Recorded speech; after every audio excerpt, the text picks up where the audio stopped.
Hello there, everyone. Welcome to Cryptic Corpse. I am your storyteller, and I'm here to guide you tonight. I know many of you use these videos to drift off to sleep, so before we begin, take a moment to like this video and subscribe to our channel. I'm always curious, where are you watching from, and what time is it in your part of the world? Now find your cozy spot and relax. The gravel road crunched beneath the taxi's tires as we wound deeper into the Michigan wilderness.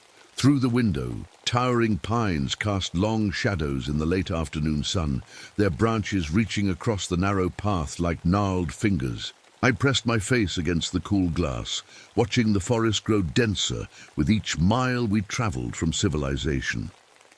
"You sure this is the right place, kid?" The driver's voice cut through my thoughts. He'd been growing increasingly nervous as we ventured further into what felt like the middle of nowhere. I checked the address on my phone one more time. No signal, of course. "This is it," I said, though uncertainty crept into my voice. It had been 3 months since my brother Michael died. 3 months since I'd spoken more than a few words to anyone. 3 months since my parents decided I needed a change of scenery. The trees suddenly opened up, revealing a stunning vista that took my breath away. Before us stretched a lake so perfectly blue, it looked like a jewel dropped from heaven.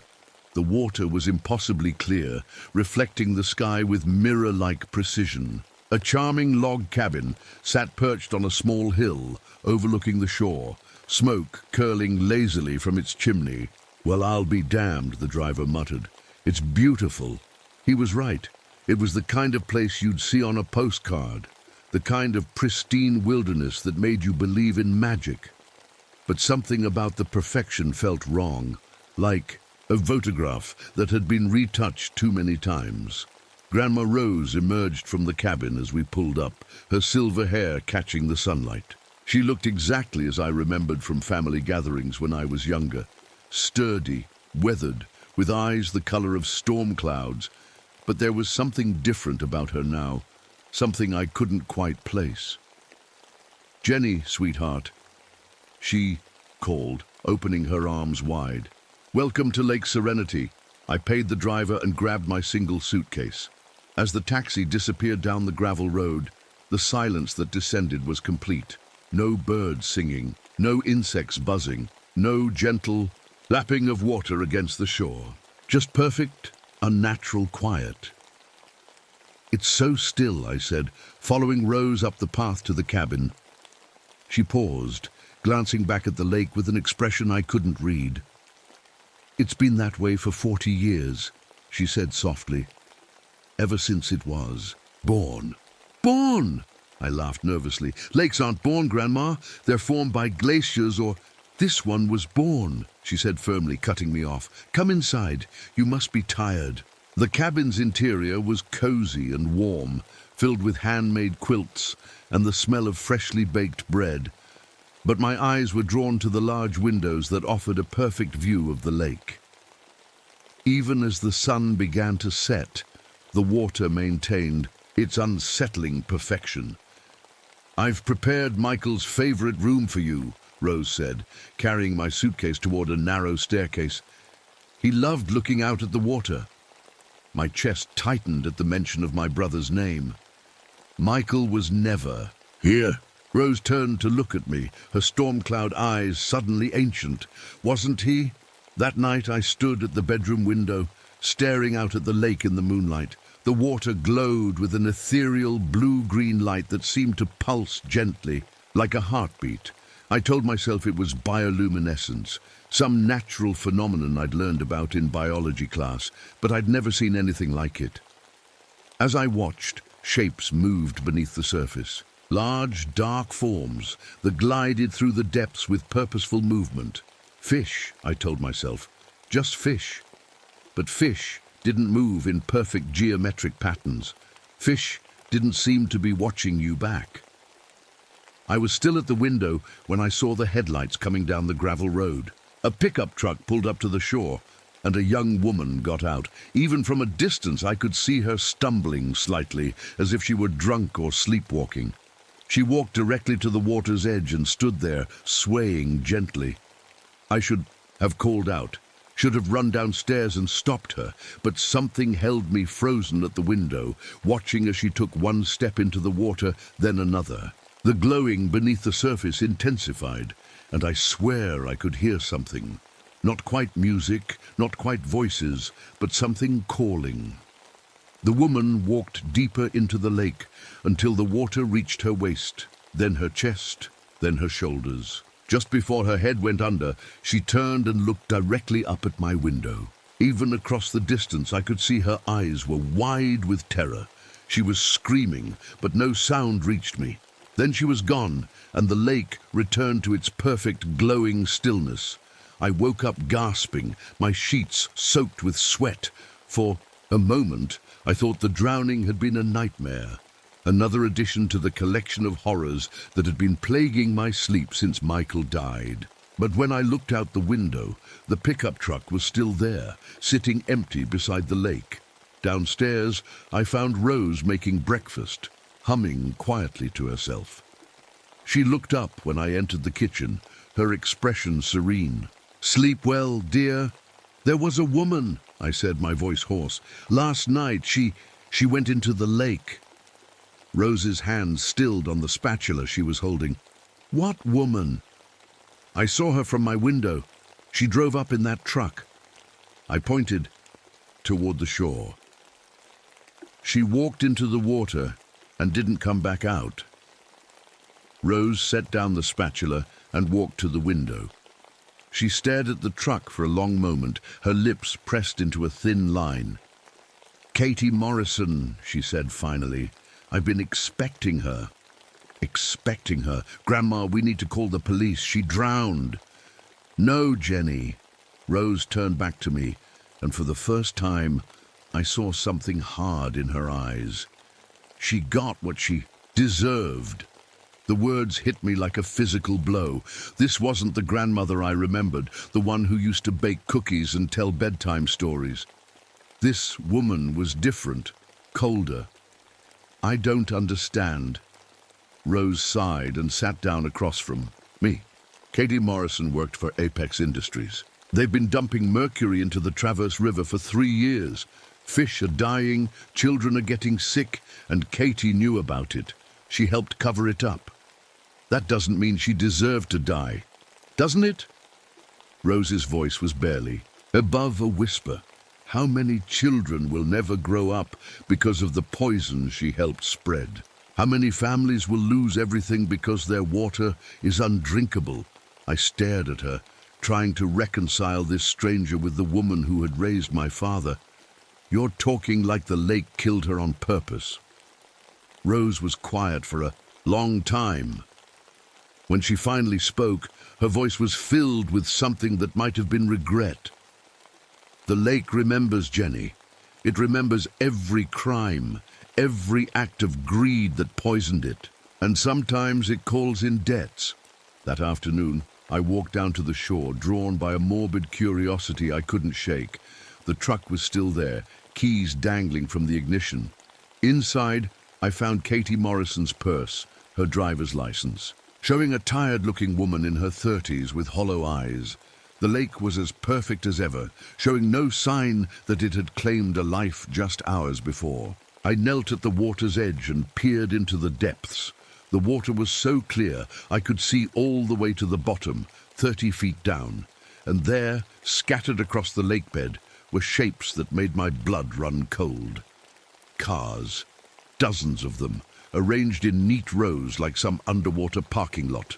And among them, pale figures that might have been fish or might have been something else entirely. Beautiful, isn't it? I spun around to find a young man about my age watching me from the tree line. He was tall and lean, with dark hair and kind eyes that seemed at odds with the haunted expression on his face. "I'm Danny," he said, walking closer. "Danny Redhawk. I live on the other side of the lake. Jenny Walsh." The name felt strange on my tongue. I'd grown so used to silence over the past few months that speaking to someone my own age felt foreign. His expression changed when he heard my last name. "Walsh, as in Walsh Chemical?" I nodded reluctantly. The family company had been a source of pride once, back when I was too young to understand what it really did. Now it felt like a weight around my neck. "My grandmother used to fish in the river before your family poisoned it," Danny said, but there was no anger in his voice, just sadness. "She tells stories about how the water used to be so clear you could see trout swimming 20 feet down. Now nothing lives in it." "I'm sorry," I said, and meant it. "I didn't know." "It's not your fault." He sat down beside me on the rocky shore. "But it's your inheritance now." We sat in silence for a while, staring out at the deceptively beautiful water. Finally, Danny spoke again. "Katie Morrison wasn't the first, you know. People come here sometimes. People with connections to environmental crimes. They all end up the same way." "How many?" "In the 40 years since this lake appeared, maybe 50, 60 people. Always the same pattern. They drive here in the middle of the night, walk into the water, and never come back out." I thought about the cars on the lake bottom, the pale shapes moving among them. What happened to them? Danny's voice dropped to barely above a whisper. "Rose never told you about how this lake was created?" I shook my head. It was 1943. Walsh Chemical was dumping waste in what used to be a valley. The chemicals were so corrosive they ate through the bedrock, created a sinkhole that filled with groundwater. But it wasn't just any groundwater. It was sacred to my people. There was a spring there. One our medicine men said was guarded by water spirits. The hair on my arms stood up. "What? And kind of spirits?" "The kind that remember every drop of poison poured into the earth, the kind that demand justice." That night, my dreams were filled with drowning. But I wasn't the one underwater. I was watching through someone else's eyes as they sank deeper and deeper into glowing blue-green depths. Around me, other figures floated in the water, their eyes wide and staring, their mouths open in silent screams. And in the distance, something vast and tentacled writhed in the deepest part of the lake, pulsing with that same eerie light. I woke up gasping, my lungs burning as if I'd actually been holding my breath. Outside my window, the lake glowed more brightly than ever, and I could swear I heard whispers carried on the night wind. Whispers that sounded like my brother's voice, calling my name. 3 days later, Lisa Chen arrived. I watched from my bedroom window as her sedan pulled up to the shore at 2 in the morning, just like Katie's truck had. Lisa stumbled out of the car wearing a business suit and high heels, completely inappropriate for a midnight visit to a remote lake. This time I ran downstairs and out onto the shore. "Hey!" I called. "Stop!" Lisa turned toward me, and in the moonlight, I could see her face was streaked with tears. Her eyes had the same hollow, haunted look I'd seen in Katie Morrison's driver's license photo. "I have to," she said, her voice barely audible. "It's calling me." "What's calling you?" She looked past me toward the glowing water. "Can't you hear it? All the voices, all the things that died because of what I did. What did you do?" Lisa's laugh was bitter and broken. "I worked for Great Lakes Paper Mill. We dumped chlorine bleach and sulfur compounds into the Manistee River for 15 years. I wrote the reports that said it was safe. I lied to federal inspectors. She broke down completely. "I killed everything in that river, and now it's my turn." I grabbed her arm, trying to pull her away from the water's edge. "You don't have to do this. We can call someone, get you help." "There is no help for what I've done." She pulled free of my grasp with surprising strength. The lake showed me. It showed me every fish that died gasping in poisoned water, every bird that fell from the sky after drinking from the river. "Every child who got sick from the chemicals I said were harmless. That doesn't mean you deserve to die."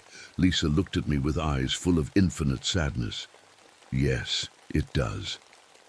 She walked into the water, and just like with Katie Morrison, I found myself frozen in place, unable to move or call for help. The lake's glow intensified as Lisa waded deeper, and I could see shapes moving beneath the surface, rising to meet her. When the water reached her chest, Lisa looked back at me one last time. "Tell them," she whispered. "Tell them the water remembers everything."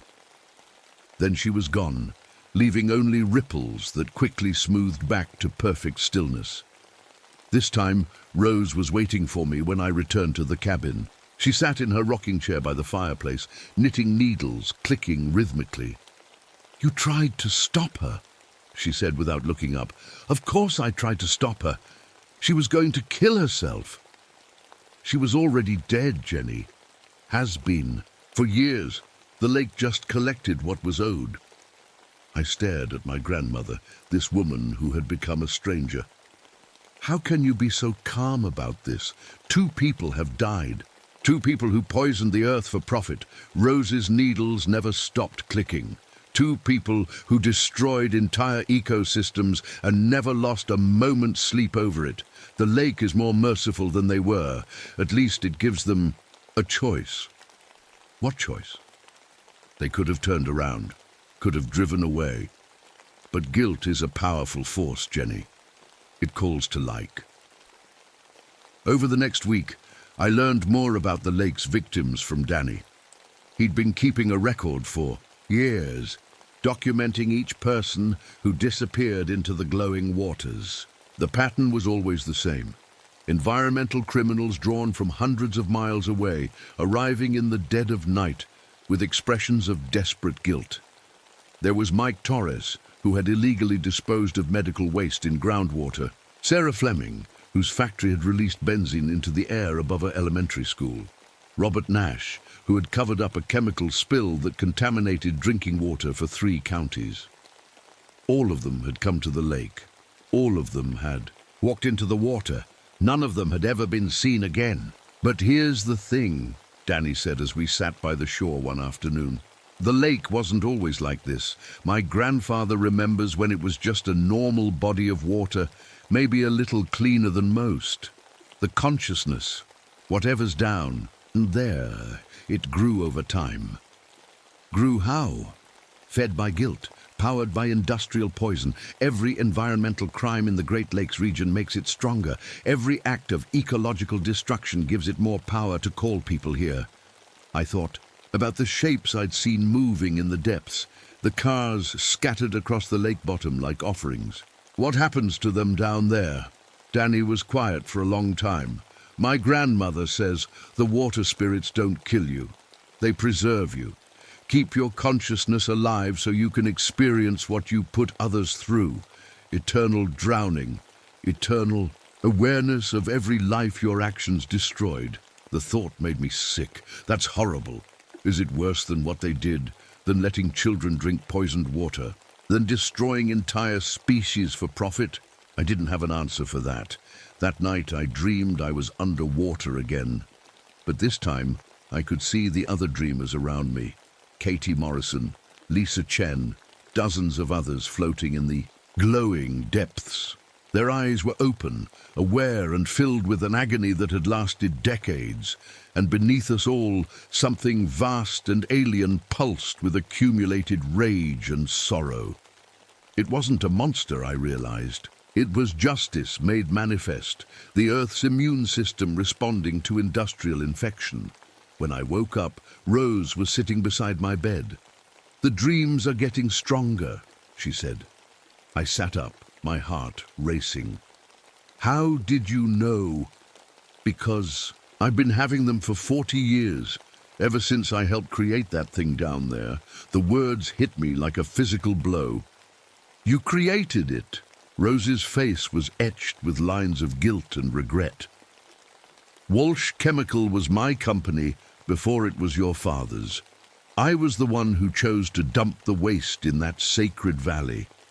I was the one who turned the water spirits into something vengeful." "Grandma, I've spent 4 decades trying to balance the scales," she continued, "feeding it the people who deserve judgment, protecting the innocent from its hunger. But I'm old now, Jenny, too old to be its guardian much longer." Understanding dawned. on me like a cold sunrise. That's why I'm here, not to recover from Michael's death. You want me to take over? Rose nodded slowly. The lake has been calling to you since you arrived. Haven't you felt it? The pull toward the water, the dreams, the way it shows you its memories. I had felt it, a constant tugging sensation, like a hook in my chest connected to the glowing depths. I'd been fighting it, but it was getting stronger every day. I won't do it, I said. I won't become some kind of executioner. Then the lake will spread, Rose said quietly. It's already growing, sending tendrils through the underground. Water systems. Soon it will reach the Great Lakes themselves. And when that happens, every act of environmental destruction will call down judgment, not just on the guilty, but on anyone nearby. Outside the window, the lake pulsed with its eerie light, and I could swear I heard my brother's voice calling, from the depths, calling me home. The next morning brought Mike Torres. I watched from the kitchen window as his rusted pickup truck pulled up to the shore. The same inexorable pattern playing out again. This time, I was ready for him. I met him at the water's edge, positioning myself between him and the lake. Mike was a big man, probably in his 50s, with calloused hands and worried eyes. He looked at me with confusion, as if he'd expected to be alone. "You need to leave," I told him. "Right now. Get back in your truck and drive away." "I can't." His voice was thick with unshed tears. "It's calling me. All the people I hurt. They're down there waiting." "What people?" "The families. Who got sick from the medical waste I dumped. The children who developed cancer from the contaminated soil." He stared past me at the glowing water. "I disposed of chemotherapy drugs and radioactive materials in regular landfills for 20 years. Told myself it was just business, just following orders. That doesn't mean you have to die." "Yes, it does." Mike pushed past me, stronger than his guilt-racked appearance suggested. "I can see them in the water, all the lives I destroyed. They're waiting for me." I grabbed his arm, trying to hold him back, but he shook me off easily. As he waded into the lake, the water began to glow more brightly, and I could see shapes rising from the depths to meet him. But this time was different. As Mike sank beneath the surface, caught a glimpse of what lay in the deepest part of the lake. It wasn't just a consciousness born from poison and guilt. It was a vast network of neural tissue, pulsing with bioluminescent light. Tentacles that weren't tentacles but nerve pathways, connecting every part of the lake in one enormous brain. A brain that was looking directly at me. "Come home, Jenny." The voice in my head wasn't my brother's, though it used his inflection. It was something vast and ancient and hungry, something that had been waiting for decades for the right person to complete its evolution. I stumbled backward, breaking the mental connection, and ran back to the cabin. Rose was waiting for me in the living room, her knitting abandoned in her lap. She looked older than I'd ever seen her, as if the weight of 40 years had suddenly descended on her shoulders. "You saw it," she said. "It wasn't a question. What is that thing?" "Justice," Rose said simply, "or vengeance. Sometimes it's hard to tell the difference. It wants me to join it." "Of course it does. You're a Walsh. Your blood carries the memory of every environmental crime our family committed. But more than that, you're young, malleable. It can shape you into the perfect guardian." I slumped into a chair across from her. "How did this start?" "Really?" Rose was quiet for a long time, staring into the cold fireplace. When she finally spoke, her voice was barely above a whisper. "It was 1943. The war was on, and everyone wanted chemicals for the war effort. We were making more money than we'd ever dreamed of, but we had to dispose of the waste somehow. Environmental regulations didn't exist back then. We could dump anywhere we wanted. So you chose the valley. It was cheap land, uninhabited except for some native families who didn't have legal claim to it. We relocated them, promised them new homes and jobs. Most of the promises were lies. I thought about Danny, about his grandmother who remembered when the river ran clear. What happened to the families? Cancer, birth defects, poisoned water supplies, they died slowly over years, and we covered it up, paid off doctors and officials to keep it quiet. Rose's hands shook as she spoke. But the land remembered.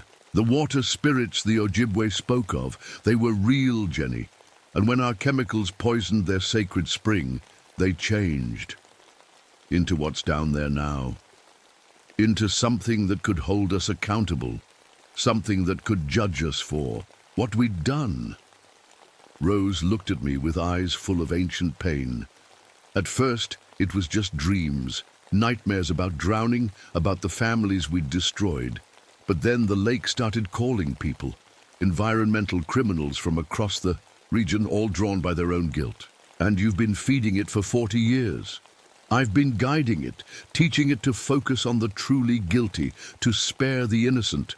Without a human consciousness to temper its hunger, it would consume everyone connected to environmental destruction. That includes you, Jenny. That includes your father. The implication hit me like a cold wave. It's been protecting me. Yes, but only as long as I remain its guardian. I'm dying, Jenny. The cancer is in my bones now, spreading through my blood. I have maybe 6 months left. Then find someone else. I didn't ask for this. There is no one else. Rose's voice cracked with desperation. It has to be family. Has to be someone with Walsh blood. Someone who carries the genetic memory of our crimes. Without a guardian, it will spread through every waterway in North America, calling judgment down on anyone who's ever harmed the environment. That's millions of people. Yes. And their deaths won't be clean drownings. The lake has learned to be creative over the years. As if summoned by our conversation, Danny appeared at the door. His face was grim, and I could see fresh grief in his eyes. It's spreading, he said without preamble. The lake. It's sending tendrils through the underground springs. 3 more people drowned in Higgins Lake last night. 2 in Lake Huron this morning, all of them environmental criminals. Rose closed her eyes. It's running out of patience. There's something else, Danny said, looking directly at me. My grandmother wants to meet with you. She says the spirits have been whispering to her, telling her things about your family, about your brother. The mention of Michael made my chest tighten. What about him? She says he didn't die from leukemia. The lake tried to claim him first, to make him its guardian. But he fought it, chose to die rather than become its servant. The world seemed to tilt around me. That's impossible. Is it? Rose's voice was barely audible. Did you ever wonder why his cancer was so aggressive? Why the treatments that should have worked failed? Why he seemed to be having nightmares about drowning in the weeks before he died? I thought about Michael's final days, about the way he'd stared at glasses of water with terror, about the fever dreams where he'd called out to something in a lake. I'd thought it was delirium from the chemotherapy. He was protecting you, Rose continued. The lake wanted him, but he knew if he gave in, it would eventually come for you too. So he chose death instead. And now it's my turn. Yes. But Jenny, Rose reached out and took my hand. It's not evil, misguided perhaps, driven by centuries of accumulated rage, but not evil. It really is trying to save the planet. By killing everyone on it. By killing everyone who's destroying it. There's a difference. That night I stood at the water's edge, feeling the pull stronger than ever. The lake glowed with invitation, and I could see shapes moving in the depths.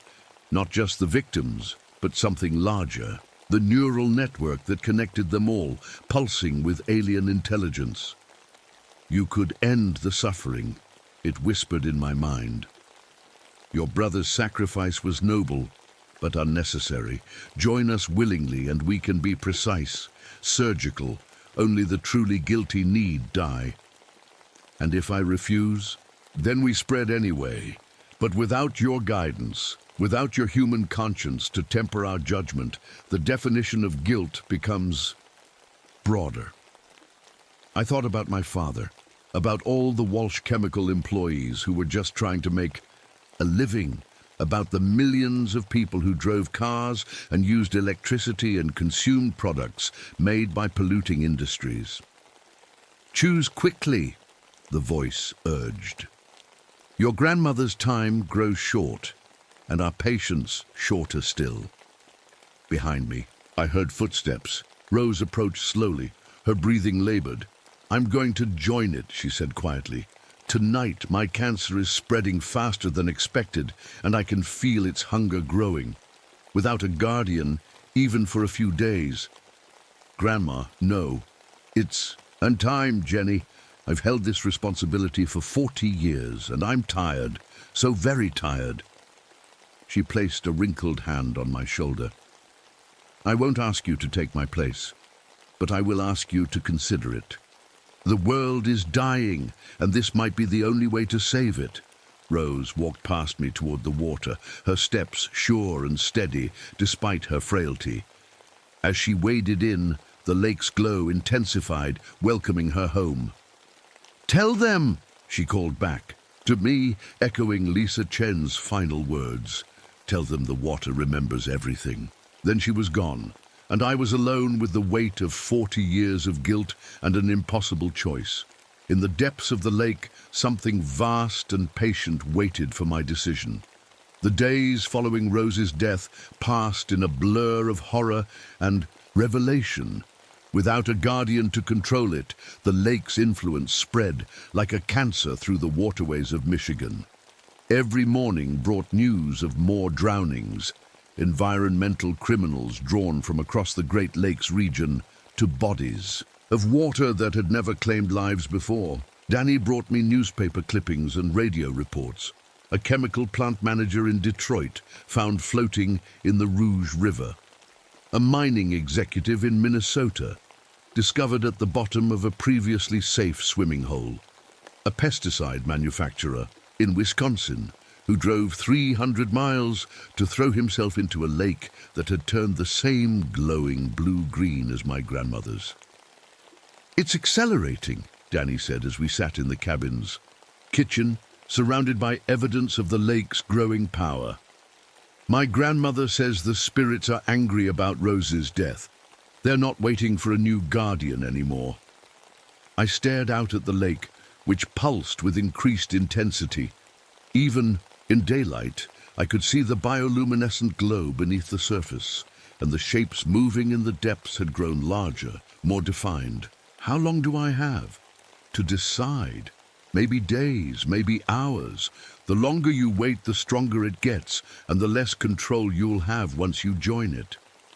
The thought of joining that thing in the water made my skin crawl, but the alternative was worse. I'd seen what happened when it acted without human guidance, indiscriminate judgment that would eventually encompass anyone who'd ever harmed the environment in any way. That included almost everyone. There has to be another way, I said. Some way to stop it without becoming part of it. Danny shook his head. My grandmother tried to find one for 40 years. The spirits are too angry, too focused on revenge. The only thing that's ever been able to reason with them is a human consciousness. Someone who shares their pain, but retains their humanity. What if we destroyed the lake? Drained it somehow? The neural network extends through hundreds of miles of underground waterways now. You can't drain it all, and even if you could, the consciousness would just relocate to another body of water. I thought about Michael, about his choice to die rather than become the lake's servant. Had he been right? Was death preferable to this burden? But Michael had been sick, dying anyway. I was healthy, with potentially decades of life ahead of me.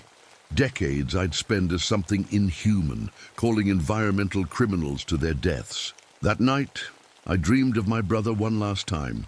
He appeared to me as he'd been before the cancer, healthy, laughing, full of life. We were sitting by a different lake, one that sparkled with natural sunlight instead of supernatural glow. "I'm sorry," he said. "I thought if I refused, it would leave our family alone. I didn't know it would come for you. It's not your fault, isn't it? I could have taken the burden, could have guided it toward justice instead of vengeance. Instead, I let Rose carry it alone for 3 more years while it grew stronger. You were just a kid, Michael. You were dying. And now you have to clean up the mess I left behind." He reached out and took my hand. "But Jenny, you're stronger than I was, smart enough to find a better way." "What better way? I either join it or watch it destroy millions of innocent people." Michael smiled sadly. "Innocent? Look closer, Jenny. Look at what our family really did." The dream shifted, and suddenly I was standing in the Walsh chemical plant in 1943. I watched as workers dumped barrels of toxic waste directly into the sacred spring, laughing as the water turned black with poison. I saw Rose, young and ambitious, signing orders that would contaminate groundwater for generations. But I also saw the Ojibwe families being forced from their homes, watched children sicken and die from poisoned water, witnessed entire ecosystems collapse under the weight of industrial greed. "Every drop of poison your family poured into the earth is still there," Michael said. "Still killing, still spreading. The lake isn't just seeking vengeance, it's trying to stop an ongoing crime." The dream shifted again, and I saw the present day. Walsh Chemical, now run by my father, still cutting corners on waste disposal, still bribing inspectors, still prioritizing profit over human life. The company had evolved, become more subtle, but the essential crimes remained the same. "Dad doesn't know," I said weakly. "Doesn't he? He's received the reports about contaminated groundwater. He's seen the cancer clusters near our facilities. He chooses not to act because action would cut into profits." I wanted to argue, to defend my father, but the evidence was overwhelming. Michael showed me documents hidden in the company's files, payments to suppress health studies, families bought off to keep quiet about their sick children. The lake isn't evil, Jenny. It's the only thing standing between corporate greed and ecological collapse. But it needs guidance, needs someone who can help it distinguish between the truly guilty and those who are just caught up in a corrupt system. And that someone has to be me. It has to be a Walsh. Has to be someone who carries the genetic memory of our family's crimes. But it doesn't have to be forever. The dream began to fade. But Michael's final words followed me back to consciousness. "Find a way to break the cycle, Jenny. Find a way to heal the damage instead of just punishing the guilty." I woke to find Danny shaking me gently. Outside, dawn was breaking over the lake, and the water was more agitated than I'd ever seen it. Waves lappy. Earl Jackson adjusted his rearview mirror for the 100th time that morning, watching the empty road stretch behind his yellow school bus like a promise yet to be fulfilled. 28 years he'd been driving these Kansas backroads, and at 52 he knew every pothole, every curve, every farmhouse along his regular route. But today was different. Today the district had given him something new. Route 47, the dispatcher had said, sliding the paperwork across the scratched metal desk. Been vacant for a while. 3 stops, all rural. Should be easy enough for someone with your experience. Earl had nodded, accepting the assignment without question. He prided himself on being reliable, the kind of driver parents trusted with their most precious cargo. His own children had grown up and moved to the cities years ago, leaving him and Martha in their quiet farmhouse. But every child who climbed aboard his bus became his responsibility. That's how he'd always seen it. That's how he'd always done. The job. The first stop was a weathered mailbox leaning against a fence post, marking a dirt driveway that disappeared into a grove of cottonwoods. Earl pulled the bus to a stop and opened the door, checking his watch. 7:15 a.m., right on schedule. He waited, engine idling, expecting to see a child emerge from the trees. Instead, 3 children walked out together. Mary appeared first, a girl of perhaps 10, with braided auburn hair and a blue dress that seemed oddly formal for a school day. Behind her came John, a boy a year or two younger with sandy hair and overalls that had seen better days. Last was Susan, barely school age, clutching a worn cloth doll and wearing a yellow sundress despite the October chill. "Good morning," Earl called out as they climbed aboard. "I'm Mr. Jackson, your new driver." Mary smiled politely, her voice carrying a strange, distant quality. "Good morning, Mr. Jackson. We're very grateful for the ride." Something about her formal speech struck Earl as unusual for a child her age, but he simply nodded and waited for them to take their seats. They moved to the very back of the bus, settling together in the last row as if they'd done it 1,000 times before. "Next stop coming up," Earl announced, pulling back onto the road. But as he drove toward the second pickup point, he found himself glancing in the rearview mirror more than usual. The 3 children sat perfectly still, not talking or fidgeting like most kids their age. They simply stared out the window with identical expressions of quiet patience. The second and third stops yielded no additional passengers. Earl waited the requisite 3 minutes at each location, but no one appeared. He made a mental note to check with the district office about updating the route sheet. "Looks like it's just you 3 today," he called back to his passengers. "It's always just us 3, Mary replied, her voice carrying that same strange, echoing quality. Earl frowned, but said nothing. As they drove toward school, he tried to make conversation, asking about their grades, their interests, their families.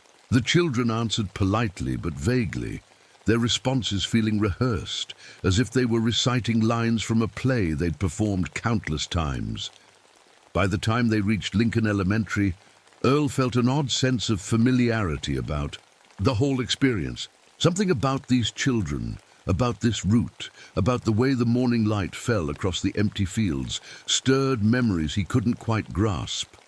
It was like trying to remember a dream after waking, the details slipping away just as they seemed within reach.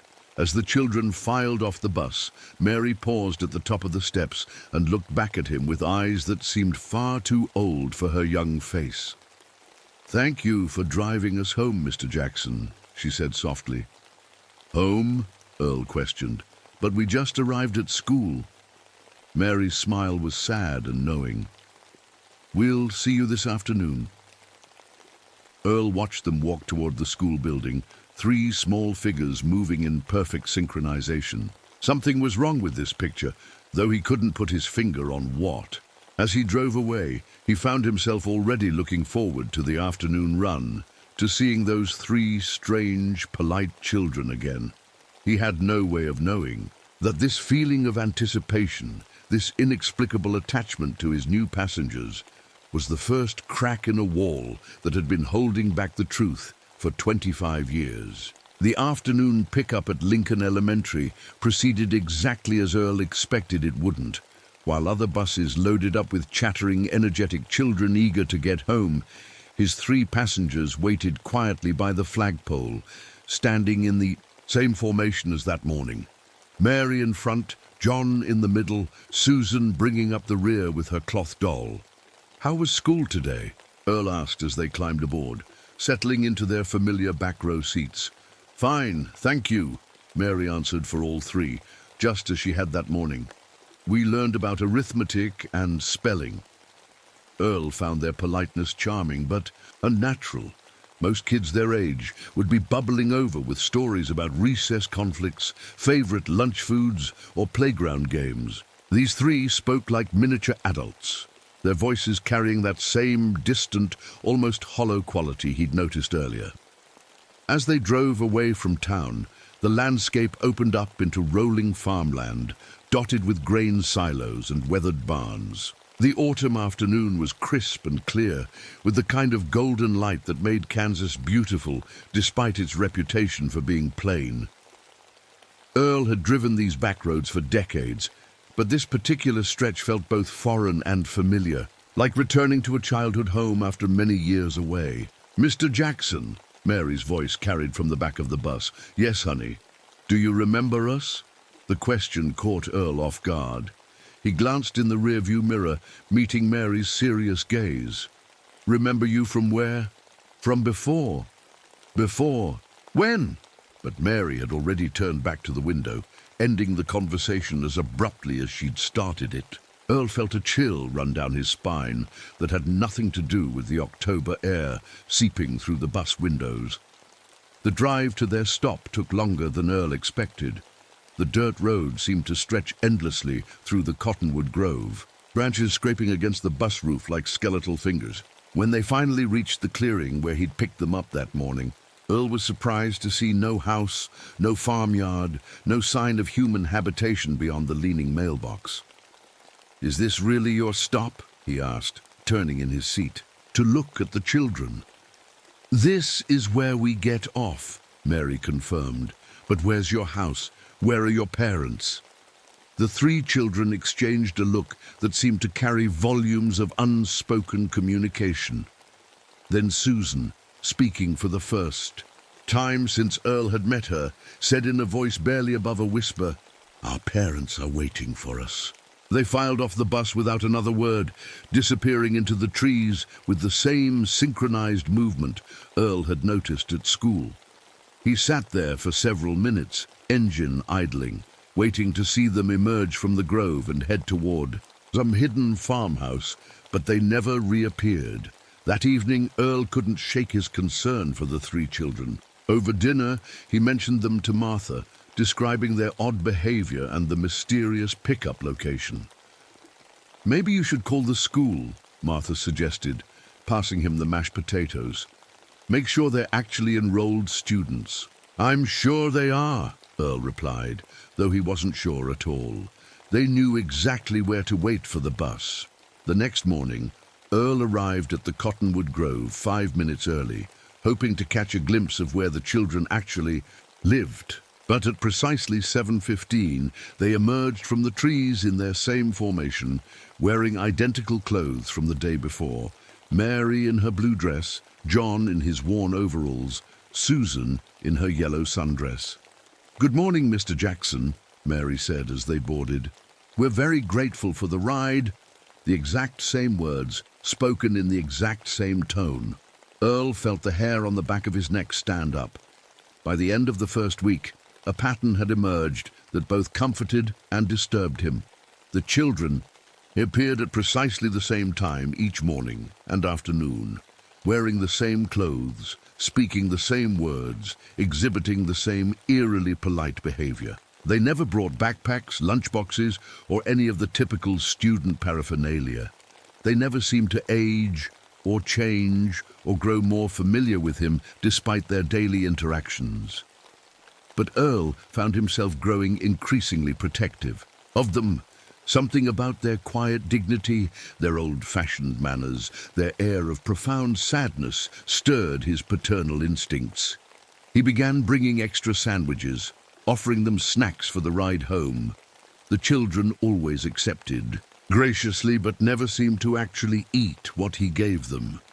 "Are you getting enough to eat at home?" he asked one afternoon, watching Susan nibble at a peanut butter sandwich without really consuming it.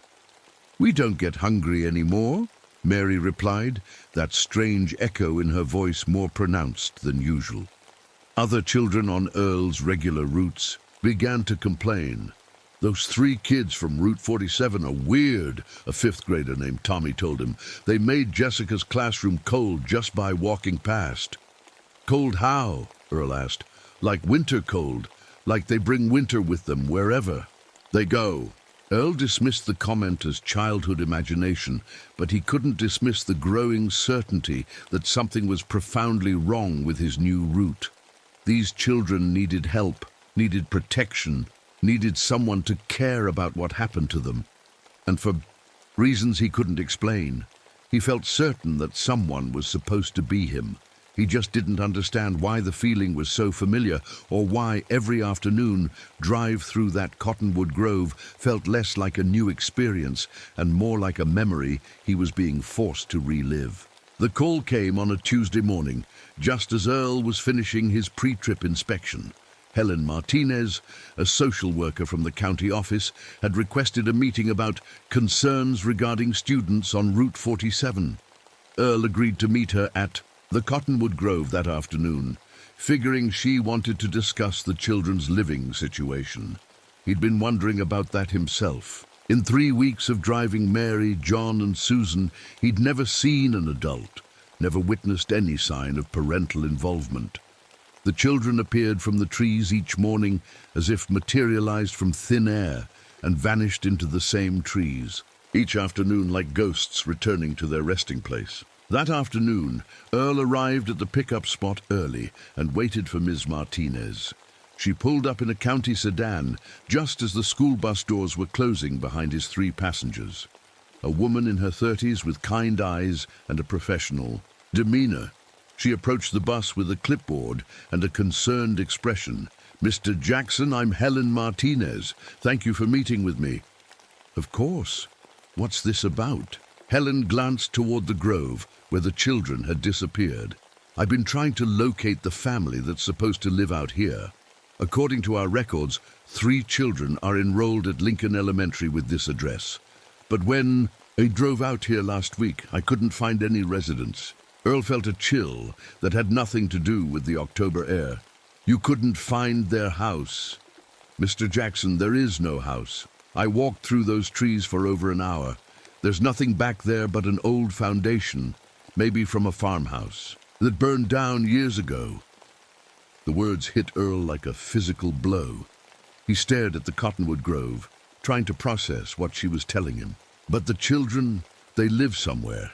They have to live somewhere." "That's what I'm trying to figure out. I was hoping you might have seen their parents or could tell me something about their living situation." Earl opened his mouth to respond, but the words died in his throat. In 3 weeks of daily contact, he realized he knew virtually nothing about Mary, John, and Susan beyond their names. They never mentioned parents, siblings, pets, or home life. They never brought homework or school projects. They never seemed to eat, sleep, or exist in any normal childhood way. I need to look into this," he managed to say. Helen nodded. "I'm going to drive out here again tomorrow. See if I can make contact with whoever's caring for these children. Something's not right about this situation." She never got the chance. The next morning, Earl arrived at school to find the principal, Robert Hayes, waiting for him with grim news.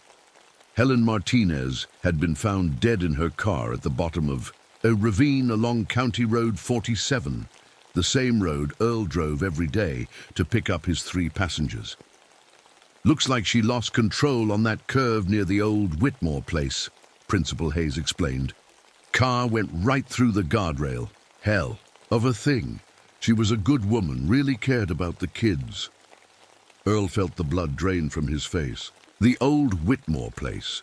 The curve near the Cottonwood Grove, the exact spot where he picked up Mary, John, and Susan every day. That afternoon, instead of heading straight to the pickup spot, Earl drove to the county library. If something strange was happening on Route 47, if children were living in impossible circumstances, if social workers were dying in car crashes at his pickup location, he needed answers. The librarian, an elderly woman named Mrs. Peterson, helped him locate the newspaper archives. "What year are you looking for, Earl?" "I'm not sure. Maybe 1950s? I'm researching a property on County Road 47 near the old Whitmore place." Mrs. Peterson's face went pale. "The Whitmore place? Earl, nobody's lived there for decades. Not since—" She trailed off, studying his face carefully. "What's this about?" "I drive a school bus route out there. 3 children, but there's a house, no family that anyone can find." The librarian was quiet for a long moment, then disappeared into the back room. She returned with a stack of yellowed newspapers, her hands trembling slightly as she set them on the table. "Earl, these are from 1951. You might want to sit down." The first headline made his vision blur. "School bus crash kills 4. Driver and 3 students die in County Road 47 accident. His hands shaking, Earl read the article. A school bus had gone off the road during a snowstorm on October 23, 1951. The driver, a man named... Earl squinted at the faded text, but the name seemed to shift and blur whenever he tried to focus on it. 3 children had died with him: Mary Whitmore, age 10, John Whitmore, age 8, Susan Whitmore, age 6. The Whitmore children, the ones he'd been driving every day for 3 weeks, the ones who had died 25 years ago. Earl's vision tunneled, and he gripped the edge of the table to keep from falling. Mrs. Peterson's voice seemed to come from very far away. Earl, are you all right? But Earl wasn't all right. Earl was beginning to understand that nothing about his life was all right and hadn't been for a very long time. The next day, Principal Hayes suffered a massive heart attack during the morning. Announcements. The last word witnesses heard him say, spoken in a voice filled with terror, was a single name: Earl. Earl stood in the October rain outside Riverside Garage, watching Joe Torres work under the hood of his school bus. The mechanic had called that morning complaining of engine trouble, but when Earl arrived, Joe seemed more interested in discussing the bus itself than any mechanical problems. "This is a 1950 International, isn't it?" Joe asked, running his weathered hands along the yellow paint. "Hell of a thing keeping one of these old girls running. They don't make 'em like this anymore." Earl frowned. According to his paperwork, the bus was a 1974 model, same as the rest of the district fleet. But looking at it now, really looking at it for the first time in weeks, he could see Joe was right. The design was older, the construction heavier, the details subtly different from the other buses in the lot. "Joe, when did the district acquire this bus?" The mechanic straightened up, wiping his hands on a rag. "That's the funny thing, Earl. I can't find any purchase records for this particular vehicle. It's like it just appeared in the fleet." A chill ran down Earl's spine that had nothing to do with the October weather. "What do you mean, appeared?"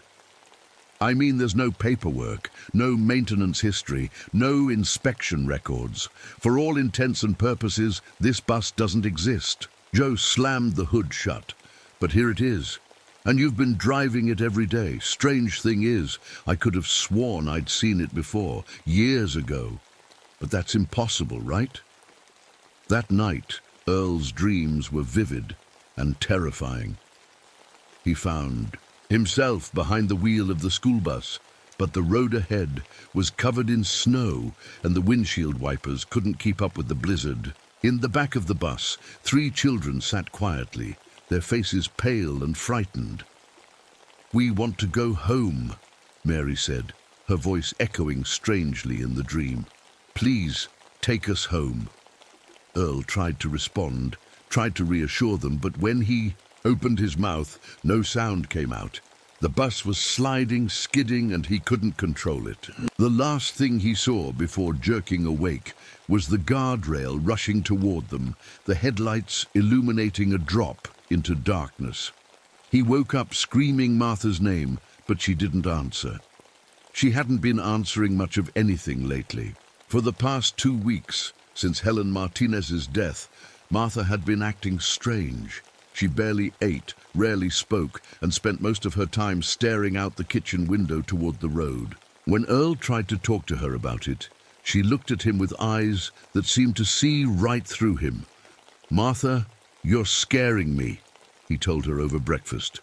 "What's wrong?"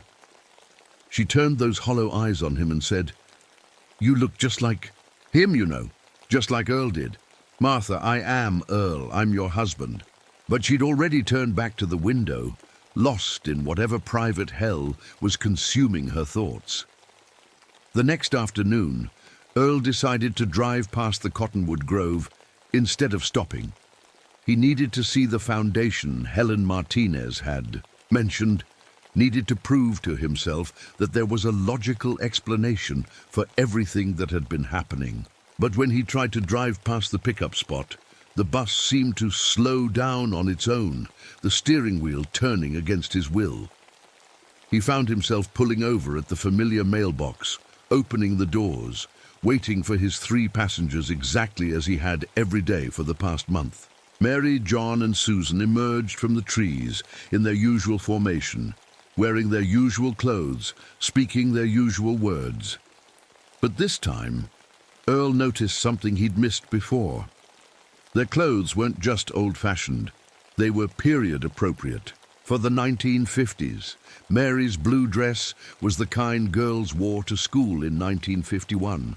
John's overalls were styled in a way that hadn't been popular for decades. Susan's yellow sundress was made of a fabric that manufacturers had stopped using before Earl was born. "Mary," he said as they settled into their seats, "what year do you think it is?" The little girl tilted her head, considering the question, with adult seriousness. "It's 1951, Mr. Jackson. October 23rd, 1951. Earl's blood turned to ice water. October 23rd, 1951. The date of the bus crash. The date the Whitmore children had died." "What day of the week is it?" he asked, his voice barely a whisper. "Tuesday," Mary replied. "It's always Tuesday." That evening, Earl returned to the library with a desperate need to understand what was happening. To him, Mrs. Peterson was waiting for him, as if she'd known he would come back. "Earl, I've been thinking about our conversation the other day," she said without preamble, "about the Whitmore children, about that bus crash in 1951. "What about it?" She led him to a table where she'd already laid out several newspapers and documents. "I did some more research after you left. The thing is, Earl, I remember that crash. I was working at the newspaper then, fresh out of college. I covered the story." Earl sat down heavily, dreading what she was about to tell him. "The bus driver who died with those children," Mrs. Peterson continued, "he was a good man, dedicated to his job, loved those kids like they were his own. The crash wasn't his fault. A drunk driver hit them head-on during the blizzard. But the bus driver blamed himself anyway, right up until the end." "What was his name?" Earl asked, though part of him already knew. Mrs. Peterson pointed to the newspaper headline. "Earl Jackson, same as you. Hell of a coincidence, don't you think?" Earl stared at the faded newsprint, and this time the name didn't blur or shift. This time he could read it clearly. Earl Jackson, age 27, survived by his wife Martha and his parents. Funeral services to be held at Riverside Baptist Church. 25 years ago, Earl Jackson had died in a school bus crash with 3 children, and for 25 years he'd been driving a phantom route, trying to get them home safely. Sophia, substitute driver they'd assigned to Route 47 in Earl's absence, was found dead behind the wheel the next morning. Her bus wrapped around the same tree where Helen Martinez had crashed. The curve on County Road 47 was becoming a killing ground, and Earl was beginning to understand why. Earl sat in his kitchen at 3:17 a.m., surrounded by newspaper clippings, death certificates, and the bitter taste of 25 years of self-deception. The documents spread across Martha's old dining table told a story he'd been refusing to read, a truth his mind had been protecting him from with the gentle mercy of madness. Earl Jackson, age 27, died October 23, 1951, in a school bus accident on County Road 47, survived by his wife, Martha Jackson, age 24. The 3 children who died with him, Mary Whitmore, 10, John Whitmore, 8, Susan Whitmore, 6. All 4 were buried in Riverside Cemetery, following a joint funeral service that drew the entire community. The Earl Jackson sitting at the table was 52 years old. He had memories of 25 years that had never happened, a life that had ended in a twisted wreck of metal and snow a quarter-century ago. His hands passed through the newspaper like it was made of mist. When he tried to pick up his coffee, in cup, his fingers encountered nothing but cold air. The truth was becoming impossible to deny. He wasn't remembering driving those children. He was still driving them, had been driving them every day for 25 years, trapped in an endless loop of that final route home. Earl. He looked up to see Martha standing in the doorway, but not the Martha he'd been living with for the past month. This Martha was young, 24, wearing the blue dress she'd been married in 6 years ago. Her face was streaked with tears, and she looked at him with a mixture of love and unbearable grief. Martha, but you've been here. You've been old, like me. She shook her head sadly. Oh, honey, I died 3 years after you did. Couldn't live with the grief. Couldn't, except that you were gone. I've been waiting for you to remember, waiting for you to come home. The kitchen around them flickered like a failing light bulb, sometimes showing the farmhouse as it was now. Abandoned, wallpaper peeling, windows boarded up, and sometimes as it had been in 1951, warm and lived in and full of hope for a future that would never come. The children, Earl whispered, Mary, John, and Susan. I've been trying to save them. They don't need saving, Earl. They never did. They were ready to go 25 years ago. It's you who couldn't let go.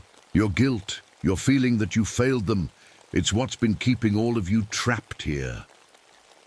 Earl closed his eyes, and suddenly he could remember it all. The blizzard that came out of nowhere. The drunk driver who ran the red light at the intersection near the Whitmore farm.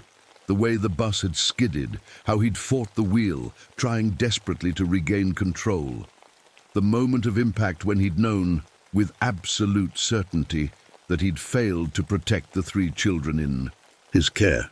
I was supposed to get them home safely, he said. And you did, honey, you did, just not the way you planned. Martha moved closer, and Earl could feel her presence like warmth from a fire. The children have been trying to tell you. Every day they ask you to take them home. They're not talking about their house, Earl. They're talking about the final journey, the one you've all been avoiding. Earl looked at the newspapers scattered across the table, seeing now what he'd been blind to before. Every article about the crashes on County Road 47, every death that had occurred at that cursed curve over the past 25 years. They were all connected to him. Helen Martinez, Principal Hayes, Joe Torres, the mechanic, the substitute drivers.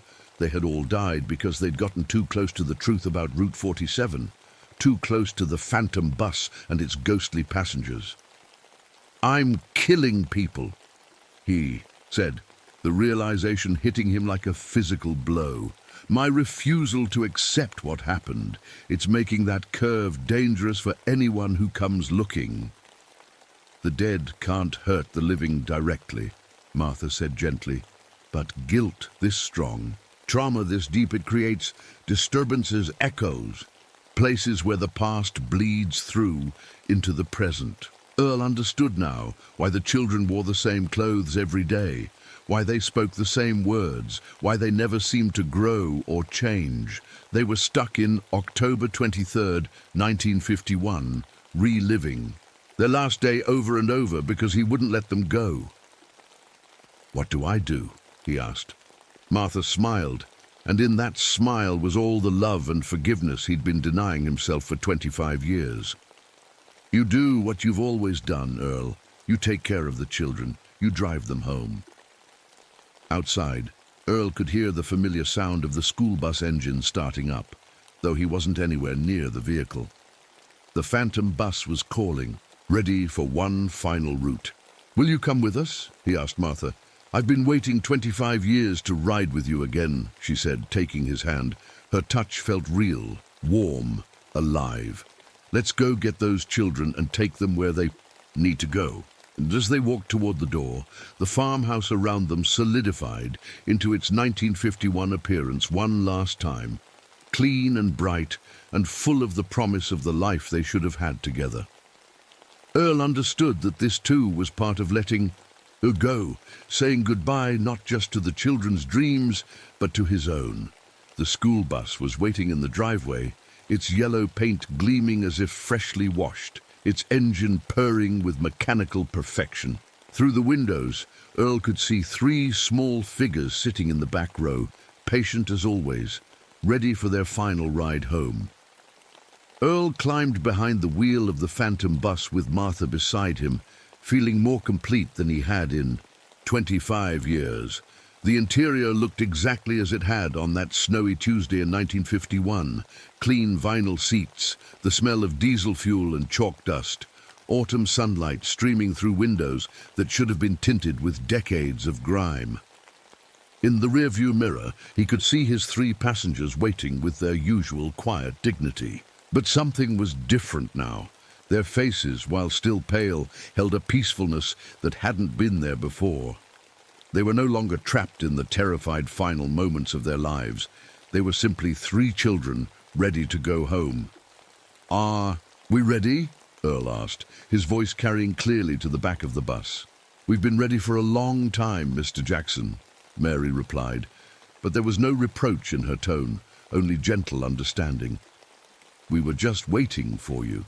Earl pulled away from the farmhouse, but instead of the familiar route to the Cottonwood Grove, he found himself driving roads that existed somewhere between memory and reality. The landscape outside shifted and flowed like watercolors bleeding. Together, autumn fields became snow-covered farmland, 1976 grain silos transformed into their 1951 counterparts, modern power lines flickered in and out of existence. "Tell me about that day," Earl said, needing to hear the truth from their perspective. "Tell me what really happened." John spoke up, his young voice clear and strong. "We were coming home from school. It was snowing harder than anyone expected. You were driving real careful, slower than usual. You kept checking on us," Susan added, clutching her cloth doll, "asking if we were warm enough, if we wanted you to stop and call our parents." Mary nodded. "You cared about us. You always cared about all your students. That's why you became a school bus driver in the first place, remember? You said it was the most important job in the world, keeping children safe." Earl did remember. Now, fresh out of high school himself, he'd taken the job not for the money, but for the responsibility, the chance to be part of every child's day, to make sure they got home safely to their families. It had been more than a job. It had been a calling. "The drunk driver," Earl said, the memory crystallizing. "He ran the red light at the intersection." "You saw him coming," Mary said. "You tried to swerve, tried to avoid the crash. You turned the wheel so hard you broke it, but the road was too icy and we were going too fast. You saved us from a much worse crash," John added. "If you hadn't turned when you did, he would have hit us head on. We might have suffered more." Earl felt tears running down his cheeks, but they weren't tears of guilt anymore. They were tears of release, of understanding, of forgiveness, finally accepted after 25 years of self-imposed penance. "I thought I failed you," he whispered. "You didn't fail us," Susan said softly. "You loved us, and love doesn't fail." Martha reached over and took his hand. "Earl, honey, do you know how many children you drove safely home during your career? Do you know how many parents trusted you with their most precious gifts?" Earl thought about it. 7 years of driving. Before the crash, 2 routes per day. "My name is Patricia Williams, and I'm 24 years old. I'm studying to be a nurse, and I just got my first real job at Mercy Hospital here in Detroit. I was so excited when they called me. Finally, I could help people, especially children. Kids have always been special to me. Maybe because my own childhood wasn't very good. The hospital is old, really old. When I walked up to the big brick building on my first day, it looked scary in the moonlight. The windows were dark and some of them had cracks. The paint was peeling off the walls. It reminded me of those old houses in horror movies. "You must be Patricia," said a tired-looking woman at the front desk. Her name tag said Nancy. She had gray hair and kind eyes, but she looked worried about something. "Yes, that's me. I'm here for the night shift," I said, trying to sound confident. Nancy sighed. Night shift, huh? Well, you'll get used to it. This place gets pretty quiet after dark, sometimes too quiet. She handed me a badge and some papers. You'll be working on the children's ward mostly. 3rd floor. Dr. Rogers will show you around. As we walked through the halls, I noticed how the lights flickered, the floors creaked under our feet. Everything smelled like old medicine and cleaning supplies. It wasn't a bad smell, just old. This building has quite a history, Dr. Rogers told me as we climbed the stairs. He was a short man with a beard and thick glasses. It was built in 1920, but before that, there was an orphanage here. Burned. Down in 1943. Terrible tragedy. What happened, I asked. Fire started in the middle of the night. Many children didn't make it out. He shook his head sadly. That's why they built the hospital here. To help people instead of... well, you know. We reached the 3rd floor. It was darker than the others. Only half the lights were working. Dr. Rogers showed me the medicine room, the supply closet, and where to find everything I needed. Most of our patients up here are children, he explained. Some are very sick. Some are just here for a few days.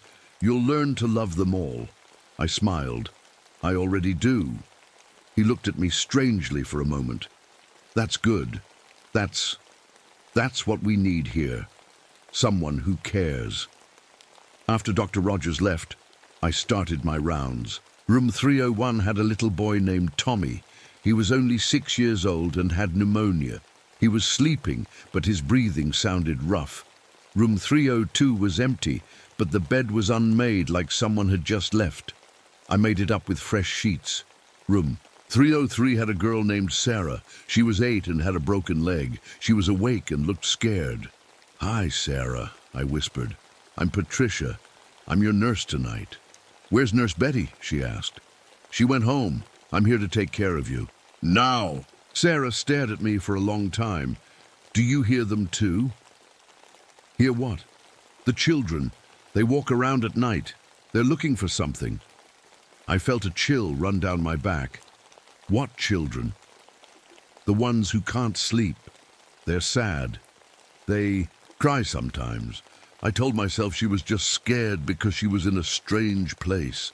Kids say strange things when they're frightened.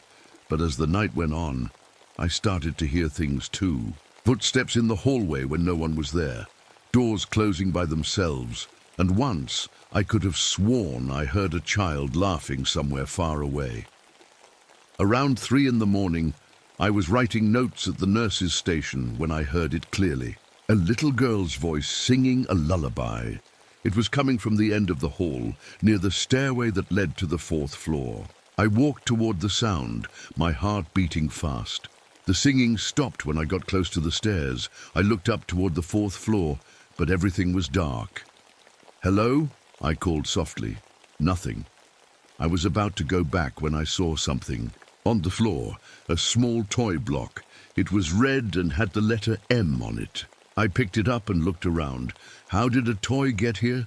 The children's playroom was on the 2nd floor.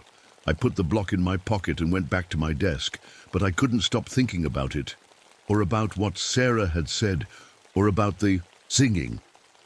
When my shift ended at 7 in the morning, Nancy was back at the front desk. How was your first night? She asked. It was interesting.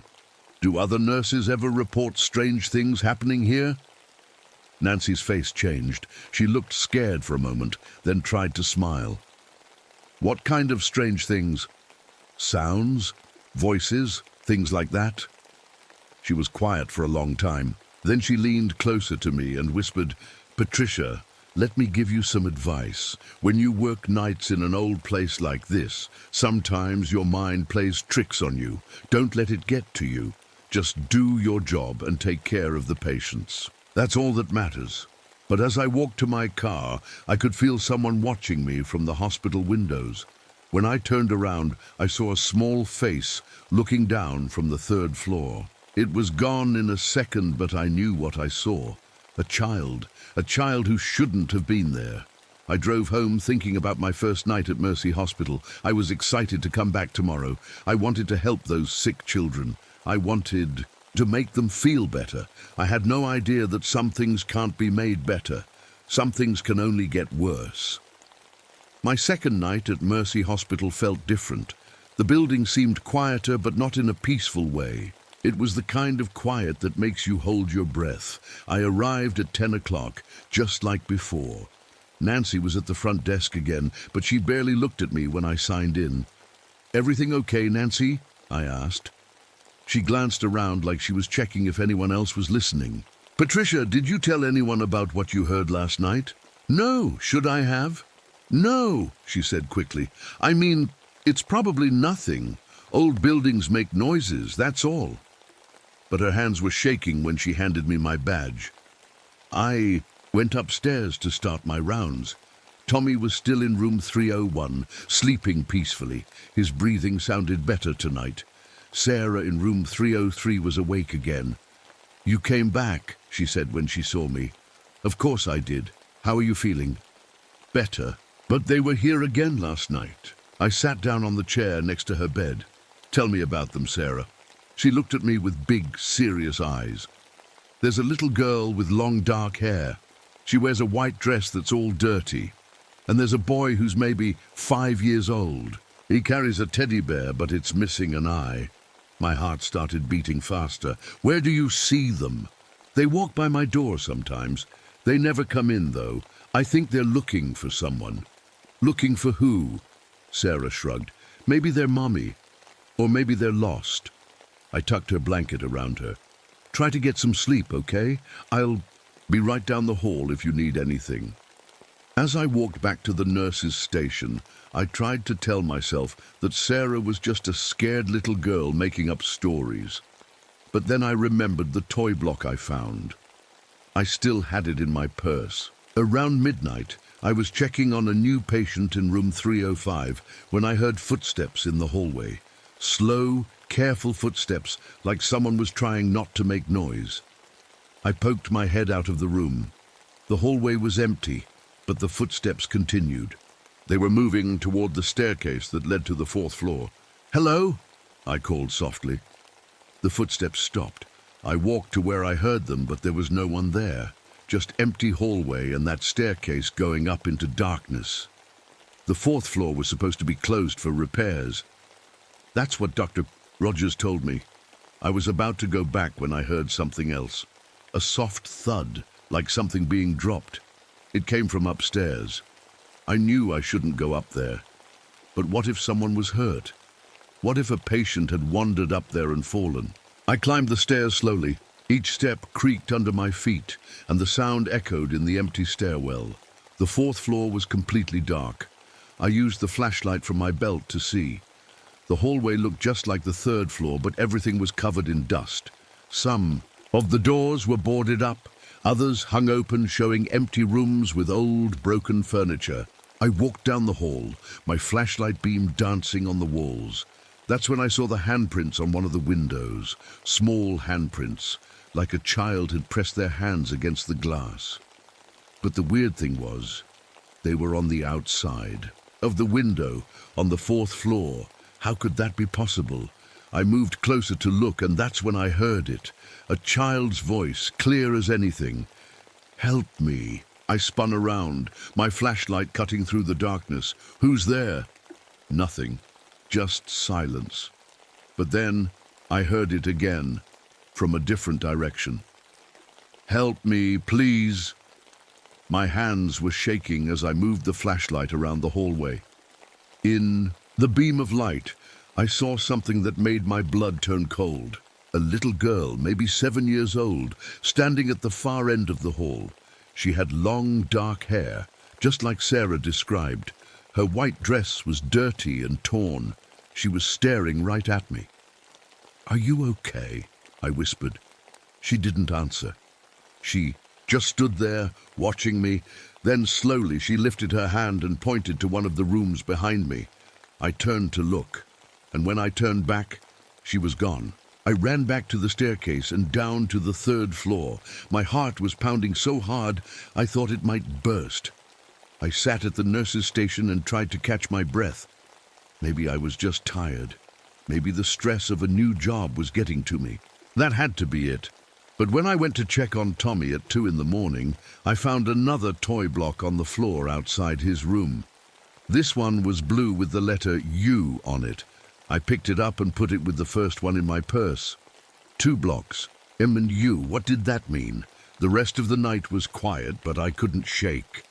The feeling that someone was watching me. Every time I walked down the hallway, I felt eyes on my back. When I turned around, there was never anyone there. But sometimes, just for a second, I thought I saw a shadow move, or heard the soft sound of bare feet on the cold floor. At 5 in the morning, I was giving Tommy his medicine when he opened his eyes and looked at me. "Miss Patricia?" "Yes, Tommy." "The sad children want to tell you something." I almost dropped the medicine cup. "What children, Tommy?" "The ones who live here. They're not bad. They just want someone to listen." "What do they want to tell me?" Tommy closed his eyes like he was thinking really hard. "They said to tell you, be careful. Someone's coming who isn't nice." Before I could ask him what he meant, Tommy fell back asleep. I finished my rounds, but I couldn't stop thinking about what he said. When 7 o'clock came, I was ready to leave. But as I walked toward the stairs, I heard something that made me freeze. Children singing. Not one child, but many of them. Their voices were soft and sad, singing a lullaby I remembered from when I was little. The singing was coming from everywhere and nowhere. It seemed to fill the whole building. I ran down the stairs and out of the hospital as fast as I could. Nancy was just arriving for the day shift. She saw my face and grabbed my arm. "Patricia, what happened?" I heard children singing on the 3rd floor. "But there are only 3 kids up there, and they were all asleep." Nancy looked around nervously. "Did anyone else hear it?" "I don't know. I was alone." She was quiet for a long moment. Then she said, "Patricia, there's something you should know about this hospital. Things happen here that can't be explained. Most of the staff who work nights eventually ask to be transferred to day shift. Why? Because the night shift is when they come out, the children who never left." As I drove home, I thought about what Nancy said. I thought about the little girl on the 4th floor, the handprints on the window, and the toy blocks that kept appearing. But most of all, I thought about Tommy's warning. Someone's coming who isn't nice. I had a feeling I was going to find out who that someone was very soon. By my 3rd week at Mercy Hospital, I thought I was getting used to the strange things. The children singing at night, the footsteps in empty hallways, the toy blocks that kept appearing. I told myself it was just part of working in an old building.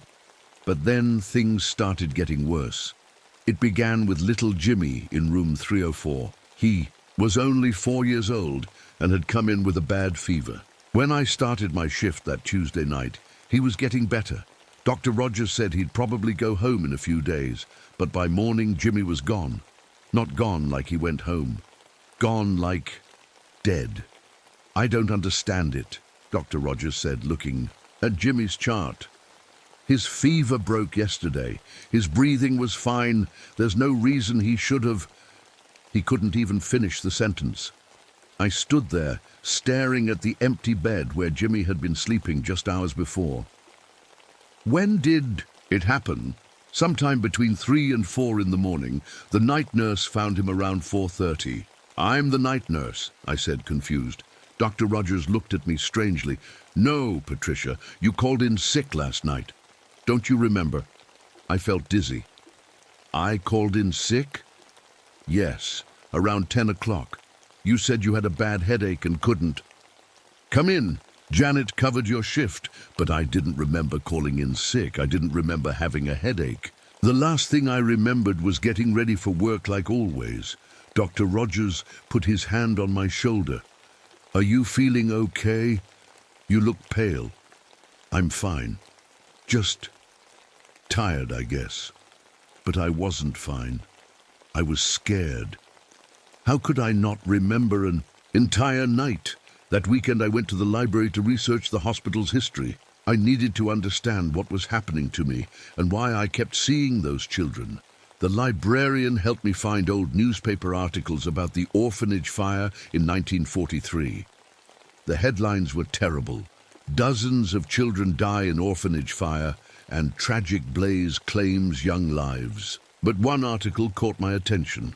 It was about a nurse who worked at the orphanage. Her name was Elizabeth Cross. The article said Elizabeth was found dead in her room after the fire. But here's the strange part. She didn't die from smoke or burns. The police said she had been strangled. Miss Cross was known for her special care of the sickest children, the article said. She often worked alone with them during the night hours. I kept reading. Elizabeth Cross had worked at 3 different orphanages before coming to the one that burned down. At each place, there were reports of children dying unexpectedly during her night shifts. But back then, sick children died often. Nobody thought it was strange. I copied the article and drove home, but I couldn't stop thinking about Elizabeth Cross. Something about her story felt familiar, like I'd heard it before. That night at work, I asked Nancy about Elizabeth. "Where did you hear that name?" Nancy's face went white. "I was reading about the old orphanage. She was a nurse there." Nancy looked around to make sure nobody else was listening. "Patricia, some of the older staff say Elizabeth never left this place. They say she still walks the halls at night, looking for children to take care of." Take care of how? The kind of care that puts them out of their misery forever. I felt cold all over. "You mean she killed them?" Nobody could prove it back then, but after the fire they found things in her room. Medicine bottles that were empty, syringes, and a diary where she wrote about helping the suffering children find peace. That night, I couldn't concentrate on my work. Every shadow looked like it might be Elizabeth Cross. Every sound made me jump. Around 2 in the morning, I was checking on Sarah when I found another toy block on her bedside table. This one had the letter R on it, M-U-R. What was the next letter going to be? Sarah was awake and staring at the ceiling. "Can't sleep?" I asked. "She's here tonight," Sarah whispered. "Who's here?" "The lady in the white dress. Not the little girl, the grown-up lady. She's angry about something." I sat down next to Sarah's bed. "What does she look like?" "She has long, dark hair like the little girl, but her face is mean. She carries a bag with bottles in it. She keeps looking in all the rooms like she's searching for someone." My hands started shaking. "Where did you see her?" "She walked by my door about an hour ago. She stopped and looked at me, but then she kept going. I think she was going to the 4th floor. I knew I shouldn't go up there again. But what if this Elizabeth Cross was real? What if she was still somehow in the building, and she was the reason children kept dying? I had to know. I took the elevator to the 4th floor this time instead of the stairs. The doors opened into complete darkness. I stepped out with my flashlight and immediately felt like I wasn't alone. The air was colder up here, and it smelled different, like old medicine and something else I couldn't identify. I walked down the hallway, my footsteps echoing in the empty space. I passed the room where I'd seen the handprints on the window. They were still there, but now there were more of them. At the end of the hall, I found a door that wasn't boarded up like the others. It was slightly open, and light was coming from inside. I pushed the door open slowly. The room looked like it had been someone's office a long time ago. There was an old desk, a chair, and filing cabinets against the walls. But what made me gasp was what was on the desk. Medicine bottles, syringes, and an old leather-bound book. I opened the book with trembling hands. The pages were yellowed, and the ink was faded, but I could still read the words. March 15th, 1943. Little Mary suffered so much with her cough. I gave her peace tonight. She looked so peaceful when she finally stopped breathing. March 20th, 1943. Baby Thomas was crying from the pain in his stomach. I couldn't let him suffer anymore. 2 drops was all it took. Page after page of the same thing. Children's names, dates, and descriptions of how Elizabeth Cross had helped them die. The last entry was dated March 22nd, 1943, the night of the fire. They're starting to suspect me. The other nurses asked too many questions, but I won't let them stop my work. These children need me. If I can't save them from their pain, then I'll take them all with me into the flames. I slammed the book shut and backed away from the desk. That's when I heard footsteps behind me. I turned around and saw him, Henderson, the night security guard. He was standing in the doorway, staring at me. "What are you doing up here, Miss Patricia?" he asked. I heard noises. I thought someone might be hurt." Henderson stepped into the room and looked at the desk. His face went pale when he saw the medicine bottles and the book. "You shouldn't be up here," he said quietly, "and you definitely shouldn't be reading that." "Henderson, do you know what this is? This diary belongs to Elizabeth Cross. She was killing children back in 1943. Henderson nodded slowly. "I know who she was, and I know she never left this place." "What do you mean?" "I mean you need to be very careful, Miss Patricia, because Elizabeth Cross isn't just a ghost story. She's still here, and she's still looking for children to help." Before I could ask him what he meant, Henderson grabbed my arm. "We need to get you out of here, now." But as we turned to leave, the door slammed shut behind us. The light in the room went out, leaving us in complete darkness except for my flashlight. And somewhere in that darkness, I heard a woman's voice, cold and angry. "Who dares to disturb my work?"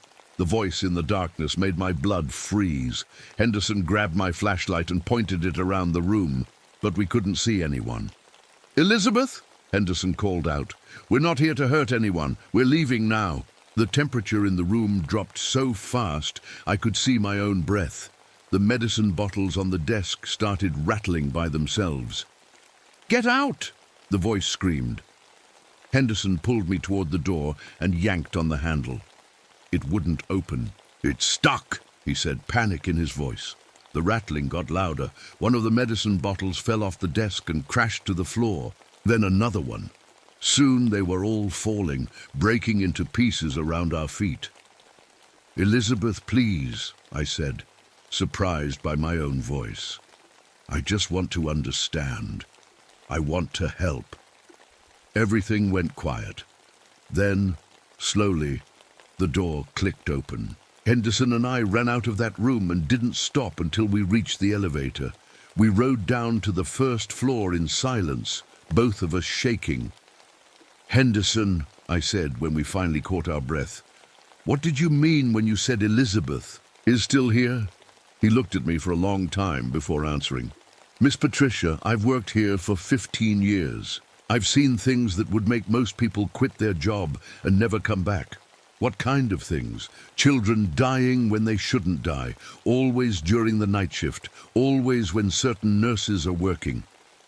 My heart started beating faster. "Certain nurses? There have been 3 before you, all young women, all wanting to help sick children. They'd work here for a few months, and then strange things would start happening." "What happened to them?" "2 of them quit when they realized what was happening. The 3rd one..." Henderson shook his head. "She had to be taken away, to a place where people go when their minds break." I felt sick to my stomach. What was happening to them? Henderson looked me straight in the eyes. They were doing Elizabeth's work, killing children, but they didn't remember doing it. I wanted to tell him he was crazy. I wanted to laugh and say that was impossible.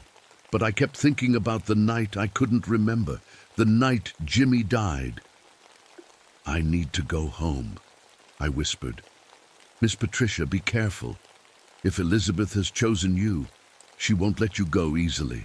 I drove home in a daze. When I got to my apartment, I went straight to my purse and took out the toy blocks I'd been collecting, MUR.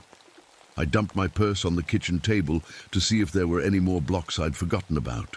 That's when I saw it. A fourth block. This one had the letter D on it. M-U-R-D. Murder.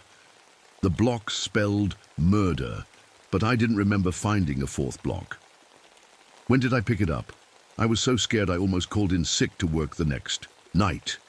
But something inside me said I had to go back. I had to find out what was happening to me. Dr. Rogers was waiting for me when I arrived. "Patricia, we need to talk," he said. We went to his office and he closed the door behind us. "I've been looking at the records from your shifts," he said, pulling out a thick folder. "There's a pattern I can't ignore." He spread papers across his desk, charts and reports and dates. "In the 3 weeks you've been working here, we've had 4 unexpected deaths, all children, all during your night shifts." I stared at the papers, but I would never hurt a child. "I believe you," Dr. Rogers said, "but I have to ask, have you been having any blackouts, any time you can't remember?"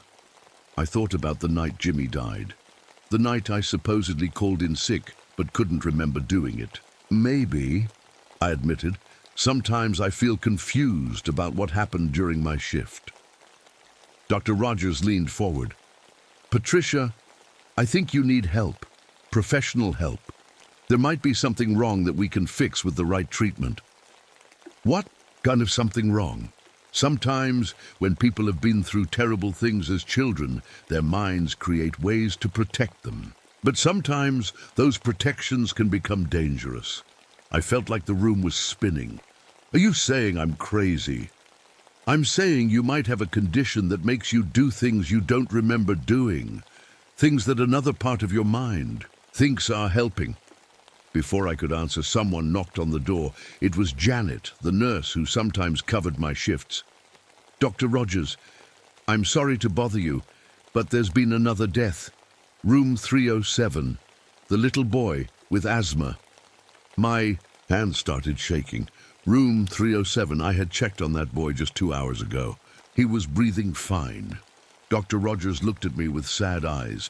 "Patricia, I think you should go home tonight. We'll talk more tomorrow." But I couldn't just go home. I had to know what was happening to me. Instead of leaving the hospital, I hid in the supply closet on the 3rd floor.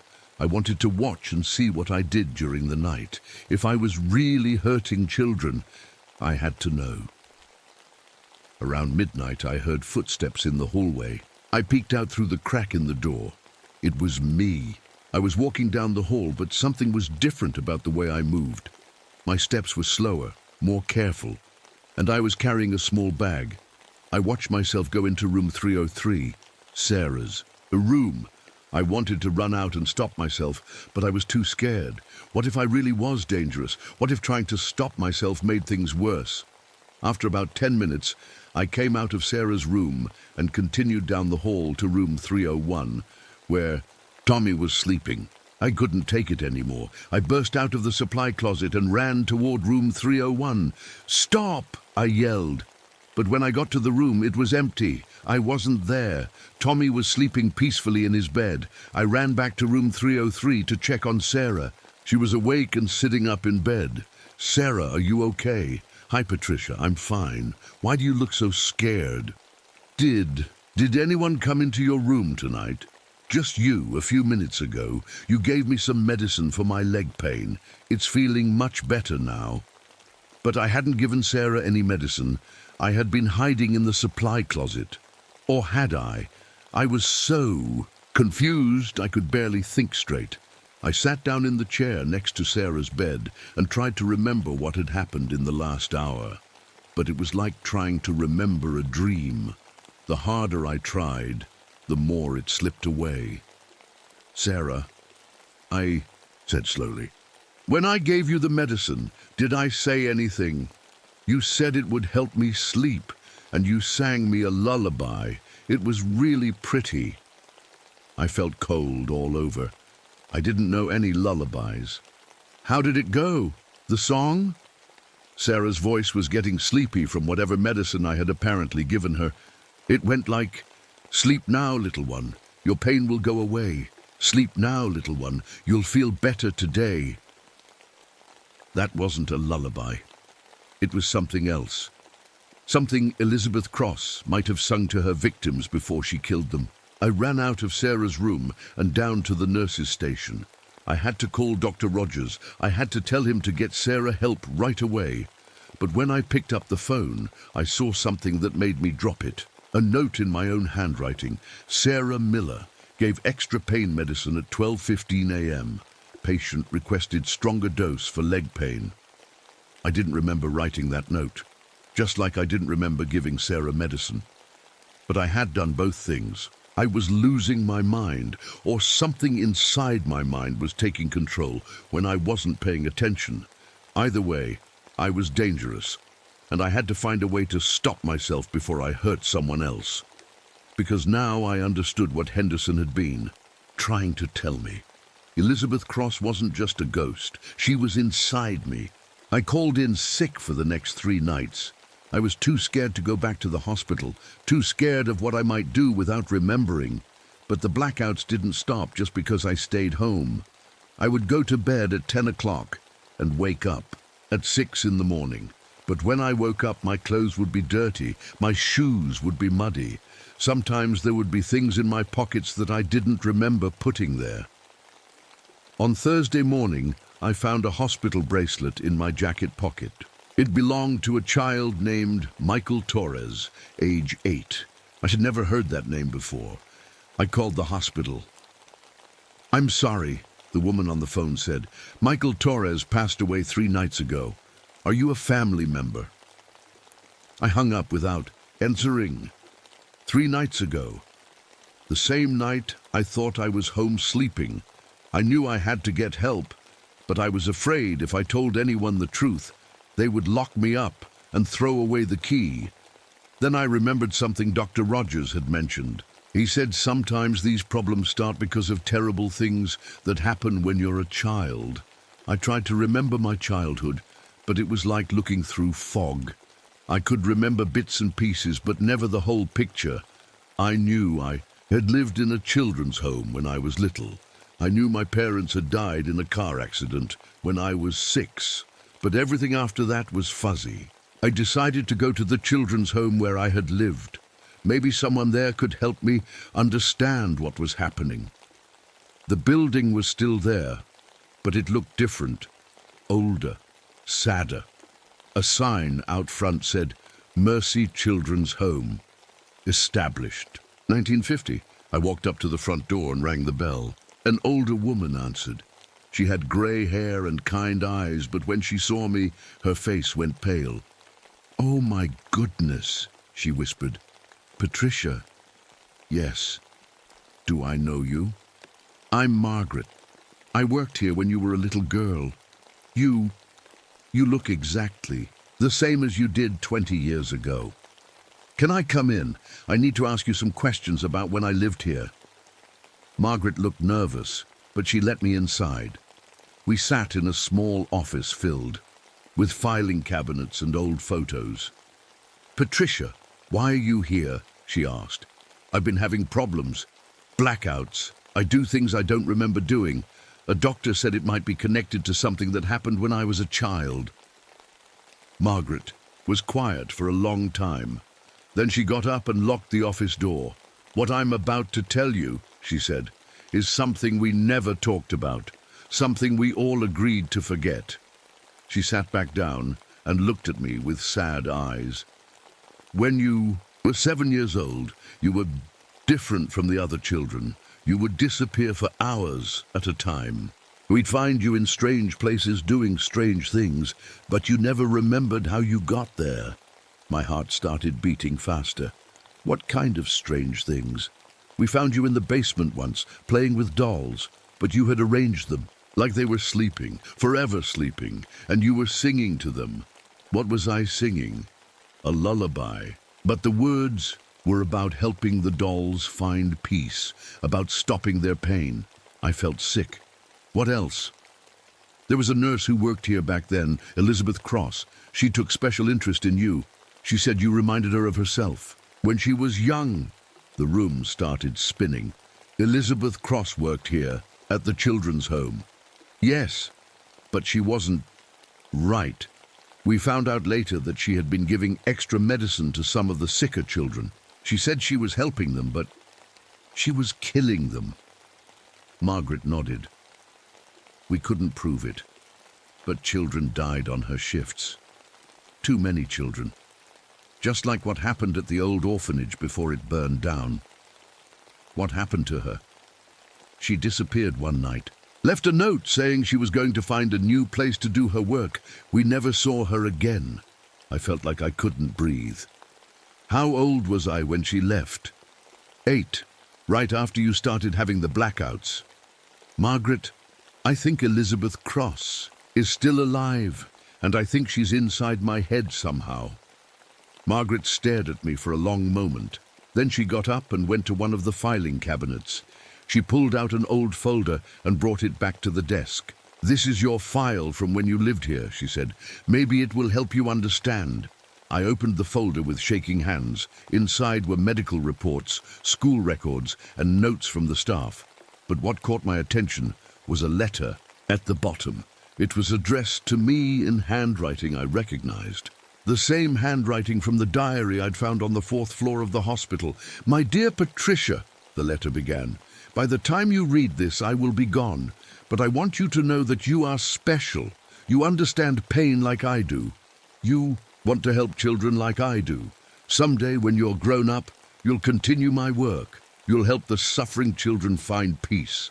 I've taught you everything you need to know. It's inside you now, waiting for the right time to come out. Love, Elizabeth." I dropped the letter like it was on fire. "She did something to me," I whispered. "When I was a child, she put something inside my head." Margaret reached across the desk and took my hand. "Patricia, I think what happened is that Elizabeth taught you things when you were very young. Things about helping children by ending their suffering. And now, when you're around sick, children, that part of you wakes up. How do I make it stop? I don't know, but I know someone who might be able to help. There's a doctor who specializes in cases like yours, Dr. Sarah Chen. She's helped other people who have multiple personalities. Multiple personalities. The words hit me like a punch in the stomach. "You mean there are 2 of me?" "I think there might be. The you that wants to help children get better, and the you that Elizabeth created, the one that thinks helping means letting them die." Margaret wrote down Dr. Chen's phone number and gave it to me. "Promise me you'll call her," Margaret said, "before someone else gets hurt." I promised, but as I walked back to my car, I felt something changing inside me. It was like Elizabeth was waking up, angry that I had discovered the truth. By the time I got home, I couldn't remember Margaret's name or what we had talked about. I found Dr. Chen's phone number in my pocket, but I didn't remember why I had it. I was about to throw it away when something inside me whispered, "Call her. She can help us do our work better." That wasn't my voice. That was Elizabeth, and she was getting stronger. I looked at my hands and saw they were shaking. Then I looked in the mirror, and for just a second, I saw someone else looking back at me. A woman with cold, dark eyes who smiled when she thought about helping children find peace. Elizabeth Cross had been waiting inside me for 20 years, and now she was ready to finish what she started. I never called Dr. Chen. Every time I picked up the phone, Elizabeth's voice in my head would say, "We don't need help. We are the help." For 3 days, I fought with myself. I would make plans to get treatment, but then I would forget them. I would write notes to remind myself, but I would find them torn up in the trash. Elizabeth was getting stronger, and I was getting weaker. On Saturday night, I woke up in the hospital parking lot. I was wearing my nurse uniform, but I didn't remember putting it on. I didn't remember driving there. I walked inside, and Nancy looked surprised to see me. "Patricia, you're not on the schedule tonight." "I know, I wanted to check on some of the children." But that wasn't me talking. The words came out of my mouth, but they weren't my words. I walked up to the 3rd floor like I belonged there. Henderson was making his rounds, and he nodded when he saw me. "Working late again, Miss Patricia?" The children need me, I heard myself say. I went to room 301 first. Tommy was there, sleeping peacefully. His breathing was much better. He would probably go home soon. Elizabeth's voice whispered in my head. He's still suffering. Look how thin he is, how pale. We should help him. No, I whispered out loud. He's getting better. He'll just get sick again. They always do. We can save him from that pain. I felt my hand reaching for the medicine. Bag I was carrying, a bag I didn't remember packing. Stop it, I said, louder this time. Tommy woke up and looked at me. Miss Patricia, are you okay? Looking at his innocent face, I felt like myself again. I'm fine, Tommy. Go back to sleep. I backed out of his room and ran down the hall, but I could feel Elizabeth fighting me. For control. You can't stop us, her voice said. These children are suffering. It's our job to help them find peace. By killing them? That's not helping. It's mercy, just like it was mercy for all the others. What others? Images flooded my mind. Children in other hospitals, other cities. Over the years, whenever I felt the call to work with sick kids, Elizabeth would take over. She would get us jobs at children's hospitals. And then, how many? I asked, horrified. 37, Elizabeth said proudly. 37 children we saved from pain. I felt sick. All those years I thought I was helping children get better. But Elizabeth had been using me to kill them. I ran to the stairwell and called Dr. Chen's number from my phone. Dr. Chen, this is Patricia Williams. I need help. I think I'm going to hurt someone. Patricia, where are you right now? At Mercy Hospital. There are children here and there's something inside me that wants to hurt them. I want you to leave the hospital right now. Can you do that? I started walking toward the exit, but my feet stopped moving. I can't, I said. She won't let me leave. Who won't let you? Elizabeth. She's been inside my head since I was a child. She makes me do things. Terrible things. Patricia, listen to me carefully. You have what we call dissociate identity disorder. The Elizabeth personality was created to protect you from trauma, but she's become dangerous. You need to fight her. I've been trying, but she's too strong. You're stronger than you think. Remember why you wanted to be a nurse. Remember wanting to help children get better, not hurt them. But as Dr. Chen spoke, I felt Elizabeth taking control again. Hang up the phone, Elizabeth's voice commanded. My hand moved toward the disconnect button. Don't listen to her, Dr. Chen said urgently. Patricia, stay with me. I have work to do, I heard myself say, and I hung up. I walked back to the third floor, but now Elizabeth was completely in control. I could see and hear everything, but I couldn't move my own body. Elizabeth went to the supply room and took out several bottles of medicine. Strong medicine that would stop a heart if given in large doses. No, I screamed inside my own head. Don't do this. It's for their own. Good, Elizabeth said calmly. They're all so sick, so scared. We're going to help them sleep forever. She started walking toward Tommy's room. I fought with everything I had. I thought about all the children I had really helped over the years, the ones who got better. The ones who smiled when they saw me. The ones who hugged me when they went home to their families. That's when I remembered something important. Elizabeth had been created to protect me when I was a child. But I wasn't a helpless child anymore. I was an adult, and I could protect myself. Elizabeth, I said inside my head, I don't need you anymore. Yes, you do. You're weak. You always have been. No, I was weak when I was 7 years old and scared, but I'm not 7 anymore. I don't need you to protect me. I felt Elizabeth's control slipping. The children need us, she said, but her voice was weaker now. The children need help getting better, not help dying. I took control of my hands and put the medicine bottles back in the supply room, but Elizabeth wasn't done fighting. If you won't help them, she said, then I'll help them all at once. Suddenly, I smelled smoke. I ran to the window and looked down.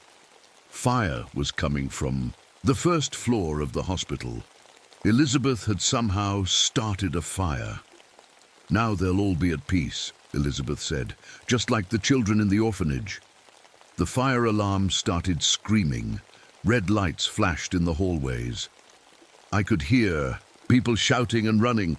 "You're insane," I yelled. "I'm merciful," Elizabeth replied, but now I had a choice. I could let Elizabeth burn down the hospital with all the children inside, or I could fight her and save them. I chose to fight.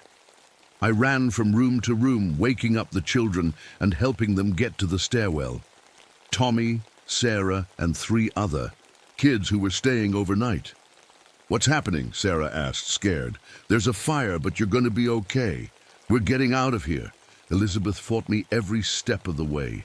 She tried to make me drop the children. She tried to make me go back for the medicine. But every time I helped another child get to safety, I felt stronger. Every time I chose to save instead of harm, Elizabeth got weaker. By the time I got all the children outside, Elizabeth's voice was just a whisper. "You've ruined everything," she said. "No," I said. "I've finally done something right." The fire trucks arrived, and the firefighters put out the blaze before it could spread to the upper floors. Nobody was seriously hurt, but I knew what I had to do next. I walked up to the police officer who was taking statements. "Officer, I need to confess to some crimes. I've killed children, a lot of them, and I need to make sure I never hurt anyone again." As they put handcuffs on me, I felt something I hadn't felt in 20 years. Peace, not Elizabeth's twisted version of peace. Real peace. The peace that comes from finally telling the truth and taking responsibility for what I had done. Elizabeth's voice was gone.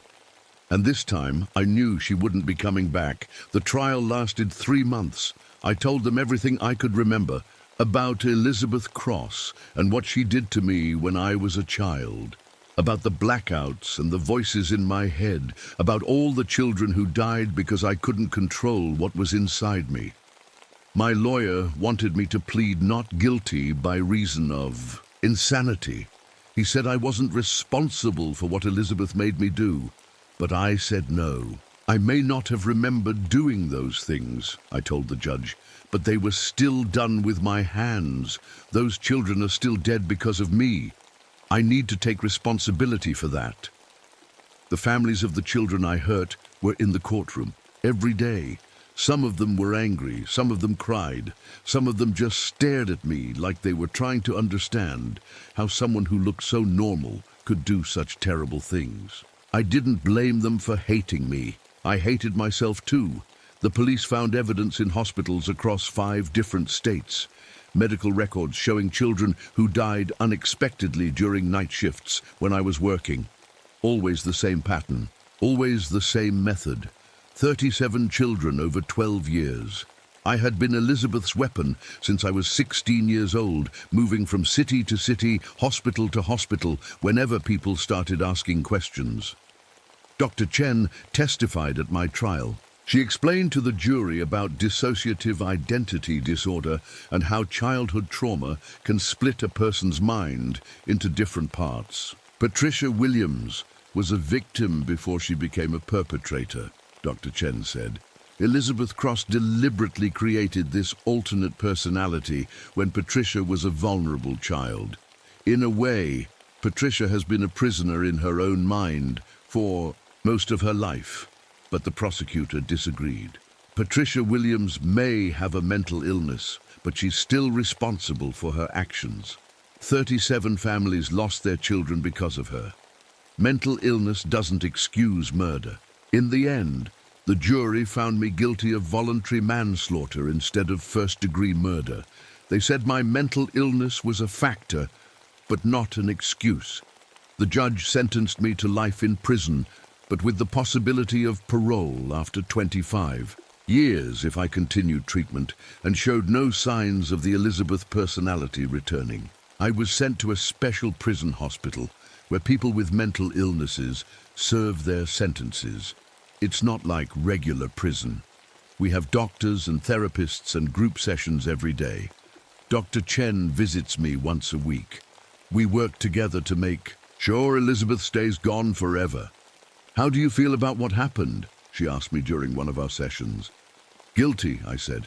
Every single day, but also grateful. Grateful? Grateful that it's over. Grateful that I finally have control of my own mind. Grateful that no more children will die because of me. She nodded. That's healthy, Patricia. Guilt shows that your real personality is in control now. Elizabeth never felt guilty about anything. It's been 3 years since the fire at Mercy Hospital. 3 years since I confessed and Elizabeth's voice disappeared from my head. The other women here know what I did. Some of them are afraid of me at first, but when they get to know me, they see that I'm not dangerous anymore. I help in the prison library. I teach other inmates how to read. I write letters for women who can't write for themselves. Small ways of helping people instead of hurting them. Last month, something amazing happened. I got a letter from Tommy, the little boy from room 301 at Mercy Hospital. He's 11 now and doing great. His mother helped him write the letter. Dear Miss Patricia, it said, my mom told me what happened to you and why you went to prison. She said you were sick in your mind, but you got better. I wanted you to know that I remember how you saved me from the fire. You carried me down the stairs when I was scared. My mum says that shows the real you is a good person. I hope you're doing okay. Your friend, Tommy. I cried when I read that letter. Happy tears and sad tears all mixed together. Dr. Chen says I might be ready for a special program next year. It's for prisoners who want to help prevent other people from making the same mistakes they made. I would visit schools and talk to children about recognizing when adults are trying to hurt them. I would teach parents how to spot the signs of mental illness in their kids before it's too late. You understand trauma and healing in a way most people never could, Dr. Chen told me. You could help save children by teaching people how to protect them. The idea scares me and excites me at the same time.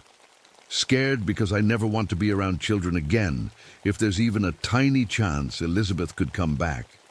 Excited because maybe I could finally use my story to help instead of harm. Yesterday, I got another letter. This one was from Sarah, the girl with the broken leg who used to see the ghost children. I'm 15 now, she wrote. I'm going to nursing school when I graduate high school. I want to help sick kids get better, just like you wanted to do. My counselor says what happened to you wasn't your fault when you were little, but you made it right by telling the truth and saving us from the fire. She says that makes you a hero, not a villain. I don't feel like a hero. Heroes don't let 37 children die. Heroes don't spend 12 years being controlled by a voice in their head. But maybe Sarah is right about one thing. Maybe the most important moment in my whole life wasn't when Elizabeth took control, or when I started killing children, or even when I got caught. Maybe the most important moment was when I chose to fight back. When I decided to save those children from the fire instead of letting them die. For the first time in 20 years, I chose to help instead of harm. I chose to be Patricia Williams instead of Elizabeth Cross. And that choice saved not just those 5 children in the hospital that night. It saved me too. Elizabeth Cross wanted to help children by ending their pain forever. But I learned something she never understood. Real help means giving people the chance to get better. Real help means hope. And sometimes, if you're very lucky, real help means getting a second chance to be the person you were always meant to be. My name is Patricia Williams. I'm 31 years old. And for the first time in my life, I'm exactly who I want to be. My name is Tommy Martinez, and I'm 12 years old. I want to tell you about something that happened to my family 3 years ago, something that changed everything, something that still gives me nightmares.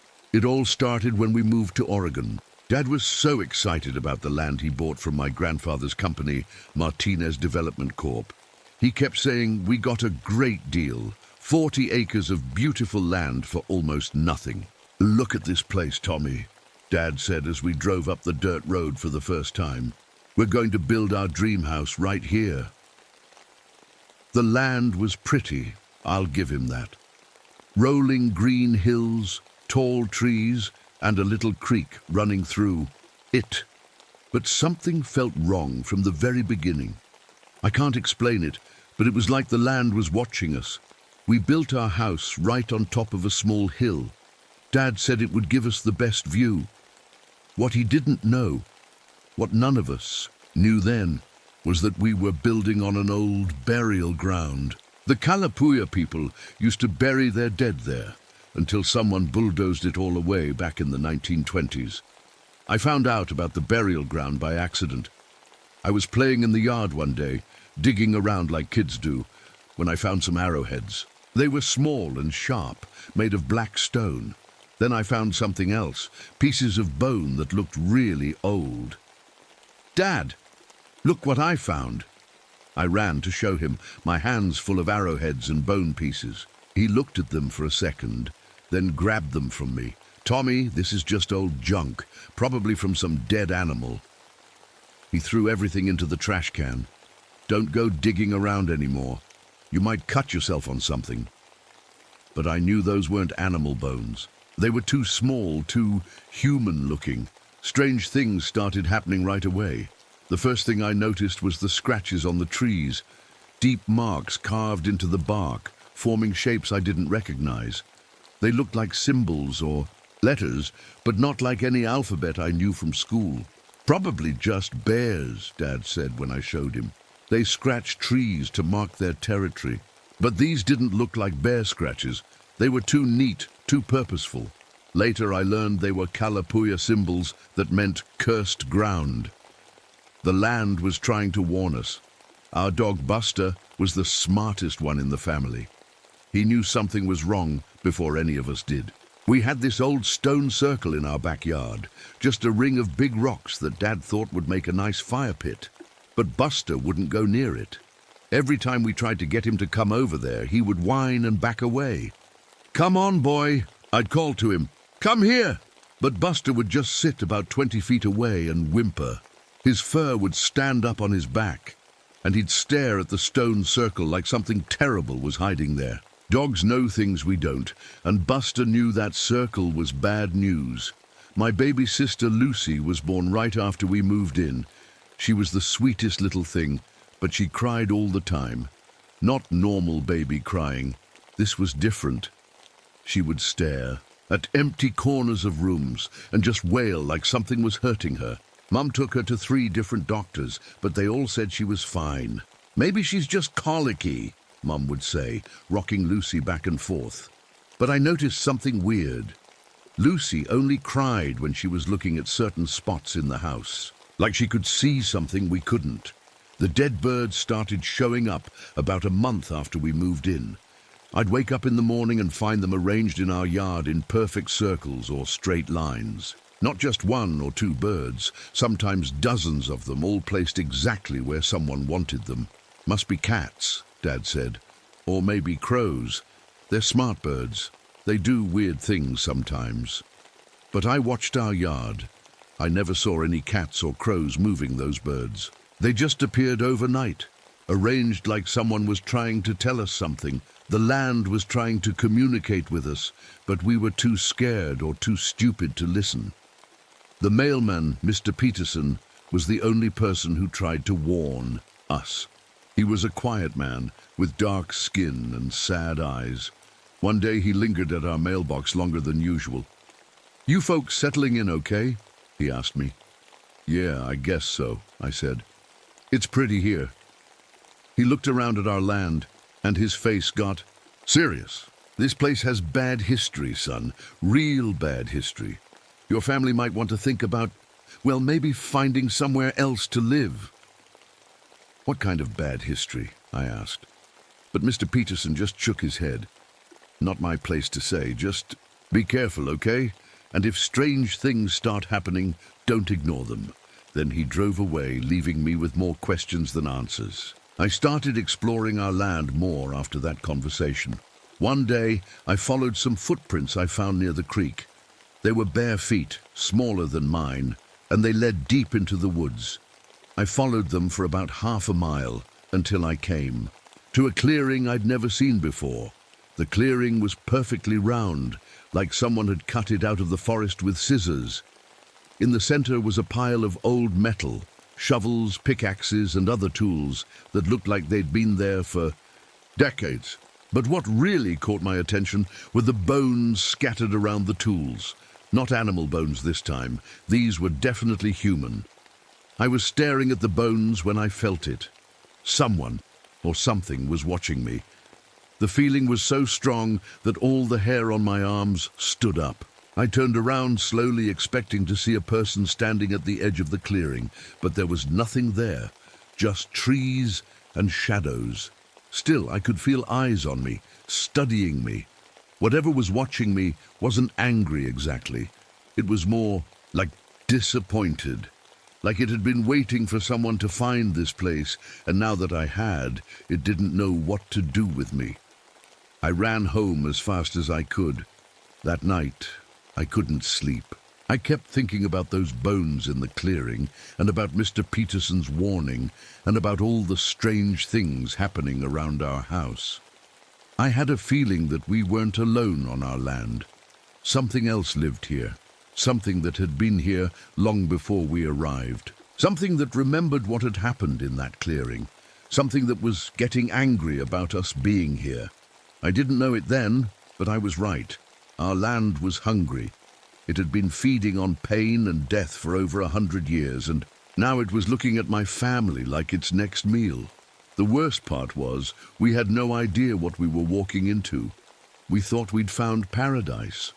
But paradise doesn't exist when it's built on top of a graveyard. The land was about to teach us that lesson the hard way. Things got worse after I found that clearing, much worse.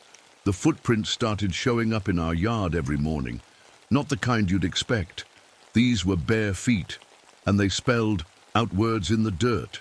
Words I couldn't read, but somehow I knew they weren't friendly. Dad would see them when he went out to get the newspaper. Kids, he'd mutter, getting the hose to wash them away. Probably some teenagers playing pranks. But I watched our yard at night sometimes, sitting by my bedroom window. I never saw any teenagers. The footprints just appeared by themselves, like invisible people were walking around our house while we slept. One morning, I found footprints that formed a perfect circle around our front door. Inside the circle, smaller prints spelled out something that looked like words. I asked my teacher, Mrs. Johnson, if she knew any foreign languages. Well, there were Native American tribes here long ago, she said. The Kalapuya people lived in this area for thousands of years. Why do you ask? I didn't tell her about the footprints. I was starting to think it might be better if adults didn't know what was happening at our house. Lucy's crying was getting worse too. She would stare at empty corners and scream like someone was hurting her. But here's the thing, her cries didn't sound like a normal baby anymore. They sounded older, sadder, like she was crying for someone else's pain, not her own. Mom was going crazy trying to figure out what was wrong. She's not sick, she'd tell Dad. The doctor says she's perfectly healthy, but listen to her, Robert. That's not a normal cry. One night, I snuck downstairs to get some water and heard Lucy making a different sound. Not crying, more like singing, a low, sad song in a language I'd never heard before.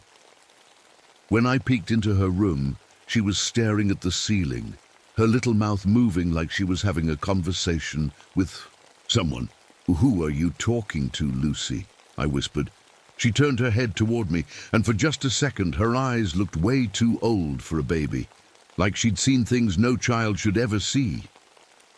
Mom started sleepwalking around this time. I'd hear footsteps in the middle of the night and look out my window to see her walking across our yard in her nightgown. She'd go straight to spots where I'd found those bone fragments, then get down on her hands and knees and start digging with her bare fingers.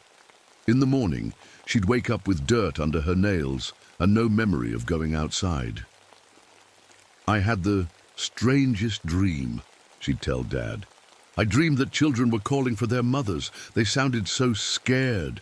Dad found something awful in our chicken coop one morning. All 12 of our chickens were dead, but they hadn't been killed by a fox or anything like that.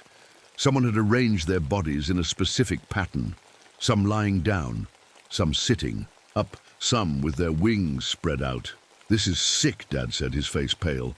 "What kind of person would do this to innocent animals?" But I'd been reading about the history of our area at the library. In 1856, there was something called the Rogue River Wars. Soldiers came and killed a lot of Native American families. The way Dad described those dead chickens, it matched exactly how the newspaper from 1856 described finding the bodies after one of the massacres. Someone was trying to show us what had happened here. Someone was trying to make us remember the power lines around our property kept getting torn down. The electric company came out 5 times in 2 months to fix them. Each time, the broken lines formed the same pattern. They outlined sections of our land like someone was drawing property boundaries. "Vandals," the electric company guy said, "but I've never seen vandalism this organized. It's like someone's following a map." I had a terrible feeling that's exactly what was happening. Someone was showing us the original property lines, the ones from before our family stole this land. I started hearing voices at night, quiet conversations in that same language Lucy sometimes sang in. The voices came from different parts of our property, like people were walking around having meetings while we slept. The weird thing was, the voices didn't sound angry. They sounded like they were trying to work something out, like they were negotiating. One night I got brave enough to follow the voices. They led me to the old stone circle that Buster wouldn't go near. 3 people were standing around it, a man, a woman, and a child about my age. But when I got closer, I realized I could see right through them. The man turned and looked at me. His face was kind, but very sad. "You can see us," he said in perfect English. "That means you have the gift." "Who are you?" I asked, trying not to shake. "We are the ones who lived here before," the woman said. "Before your people came and took everything from us." The child, a boy with long black hair, stepped forward. "We don't want to hurt you," he said. "We just want you to know what happened. We want someone to remember us." I ran back to the house, but their words stuck with me. They weren't trying to scare us. They were trying to tell us their story. More dead animals started appearing around our property, but now I understood they weren't threats. They were gifts. In Native American culture, you bring gifts when you want to make peace with someone. The spirits were trying to make friends with us. The problem was, we kept throwing their gifts away and ignoring their messages. I found claw marks on our front door one morning, deep scratches that went right through the wood. Dad thought maybe a bear had tried to break in, but when I looked at those scratches closely, I realized they were in the exact same pattern as some scars I'd seen on old bones in the museum. The museum had an exhibit about the Indian Wars. Some of the bones they displayed had cut marks from army swords and bayonets. The scratches on our door matched those cuts perfectly. Something was trying to show us how people had died on our land. Something was trying to make us understand that this place remembered everything that had ever happened here. I started to realize that the thing watching me from that clearing wasn't a monster at all. It was the land itself.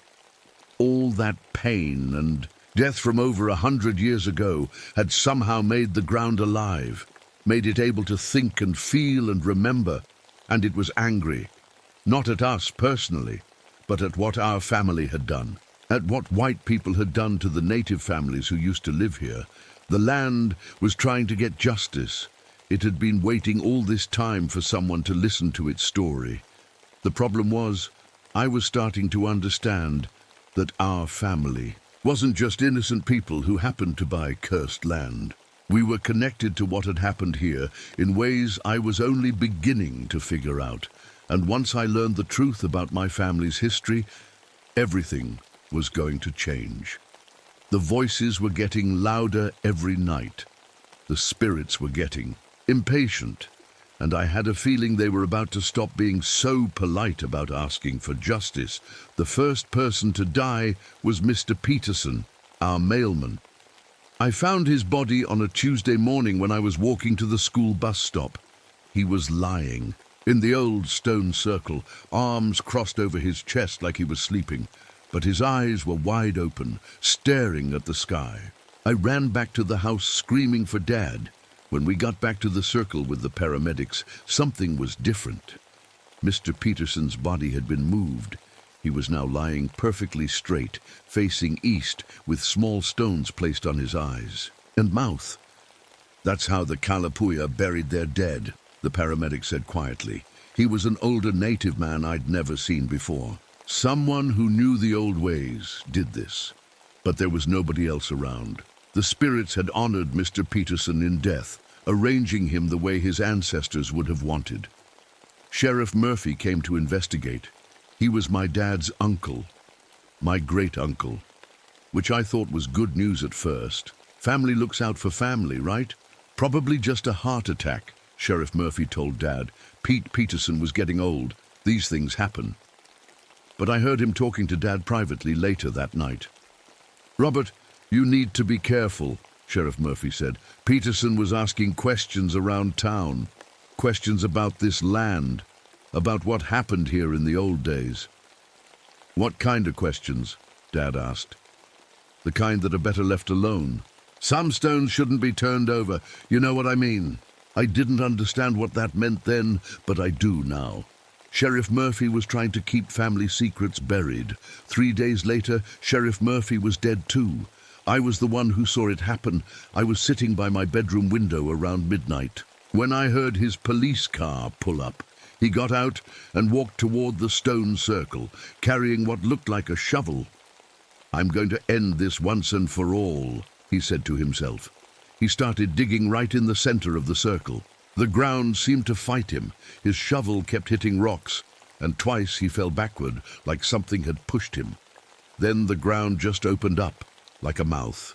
Sheriff Murphy didn't even have time to scream. 1 second he was there digging, and the next second he was gone.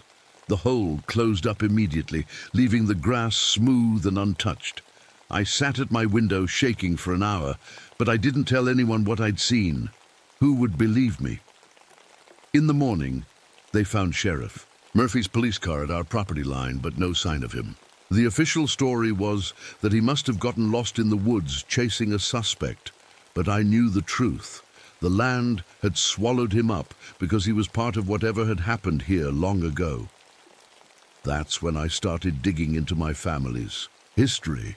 Our town library had old newspapers going back to the 1800s. I spent hours reading through them, looking for any mention of the Martinez family. What I found made me sick to my stomach. My great-great-grandfather, Eduardo Martinez, wasn't just some guy who bought cheap land. He was the leader of a group called the Oregon Land Company that drove native families off their property in the 1870s and 1880s. But it was worse than just taking land. According to the newspaper articles, Eduardo Martinez and his men would attack native villages at night. They would kill the adults and take the children to sell to white families as servants. One article from 1883 made me throw up right there in the library. Eduardo Martinez and his associates captured 23 Kalapuya children from their village near what is now Martinez Creek. The children, ranging in age from 5 to 14, were sold to families throughout Oregon Territory for $50 each. When adult tribal members came looking for their children, Martinez's men ambushed and killed them, burying the bodies in unmarked graves. I kept reading, hoping I was wrong about my family. But every article made it worse. The final massacre happened in 1887, right on our land. Eduardo Martinez invited the last surviving Kalapuya families to a peace meeting. He said he wanted to return their children and make things right. Instead, He and 12 other men surrounded the families and killed them all, men, women, children, babies, everyone. They buried the bodies in mass graves and built Martinez Development Corp right on top of the killing ground. For 4 generations, my family had been living off blood money. Every nice thing we owned, every opportunity we'd had, every advantage that came with the Martinez name, it was all paid for with the lives of innocent people, and now those people wanted justice. I was still reading in the library when Dad's truck crashed. The librarian got a phone call around 4 p.m. "There's been an accident," she told me gently. "Your father's truck hit a tree on Peterson Road. They're taking him to the hospital." But when I got to the hospital, Dad was already dead. The doctor said he must have fallen asleep at the wheel, but I knew better. Dad had crashed into the same oak tree where they hanged Chief Joseph Kalapuya in 1887. The newspaper article was right there in front of me with a picture of the hanging tree. It was the exact same tree, even though it should have been cut down decades ago. The land was collecting its debts. That night, something wearing Dad's face came to visit me. I was lying in bed, trying not to cry, when I heard his voice in the hallway. "Tommy, son, we need to talk." I knew it wasn't really Dad. His voice was wrong, too flat, too cold. But I got up anyway. The thing that looked like Dad was standing in our living room. It had his face and his clothes, but its eyes were completely black. "You know the truth now," it said. "You know what your family did." I nodded, too scared to speak. "Every Martinez for 4 generations has had to make the same choice," the thing continued. "Feed the land with blood or watch everyone you love die." "What do you mean?" I whispered. "Your great-great-grandfather started it. Your great-grandfather continued it. Your grandfather did his part. Your father tried to stop it, and look what happened to him." The thing stepped closer to me. "Now it's your turn, Tommy. You can keep your family's wealth and power, but you have to kill for it. Or you can refuse and watch everyone you care about die slowly and painfully." "I don't understand," I said. "Every few years, you have to choose someone and feed them to the land. It doesn't matter who, just someone innocent. The land needs blood to stay quiet. Without it, it gets angry, and when it gets angry, it takes what it wants." I thought about Sheriff Murphy disappearing into the ground, about Dad crashing into that tree, about Mr. Peterson dying in the stone circle. "Why are you telling me this?" I asked. The thing smiled with Dad's face, but the expression was all wrong. "Because you've been chosen, Tommy. You're the next Martinez to carry the burden. But you're also special. You can see us, hear us, talk to us. That makes you more valuable than the others." I realized I'd been having blackouts lately. Times when I'd wake up with dirt under my fingernails and no memory of how it got there. Times when I'd find small dead animals near my bed and not remember bringing them inside. The curse was already working on me. "You've already killed, haven't you?" the thing asked. "Small things at first, mice, birds. It gets easier each time." I wanted to say no, but I couldn't. Deep down, I knew it was telling the truth. Part of me had already started becoming what my family needed me to be. "The choice is simple," the thing said. "Embrace your heritage and live in comfort, or fight it and watch everyone die. Your mother is already digging graves in her sleep. Your sister is already talking to the dead. They'll be next if you don't cooperate." Then it disappeared, leaving me alone with the most horrible decision any 12-year-old should ever have to make. But I was starting to understand that maybe there was a third choice. Maybe there was a way to break the cycle instead of continuing it. The problem was, it would mean destroying everything my family had built over the last 100 years, and it would mean confessing to crimes that would make everyone hate us forever. The land was hungry and it wanted justice. The question was, would I give it what it wanted, or would I become another link in a chain of murder that had already gone on too long? Mom died trying to save us all. I found her the next morning in the backyard, collapsed next to a hole she'd dug with her bare hands. Her fingernails were bloody and broken, and dirt was caked under what was left of them. But she was smiling. In the hole, she'd found a small skull, a child's skull, with a bullet hole right through the forehead. "I found one of them," she whispered as the paramedics loaded her onto a stretcher. "I found one of the children. Now, maybe they can rest." She died at the hospital an hour later. "Heart failure," the doctor said. But I knew better. She'd worn herself out trying to give proper burials to the people my family had murdered. Mom wasn't trying to hurt anyone. She was trying to break the curse by showing respect to the dead. But the land had already decided our whole family had to pay. That night, I went back to the hole Mom had dug. The skull was gone, but there was something else there. An old leather book, wrapped in oiled cloth to protect it from the dirt.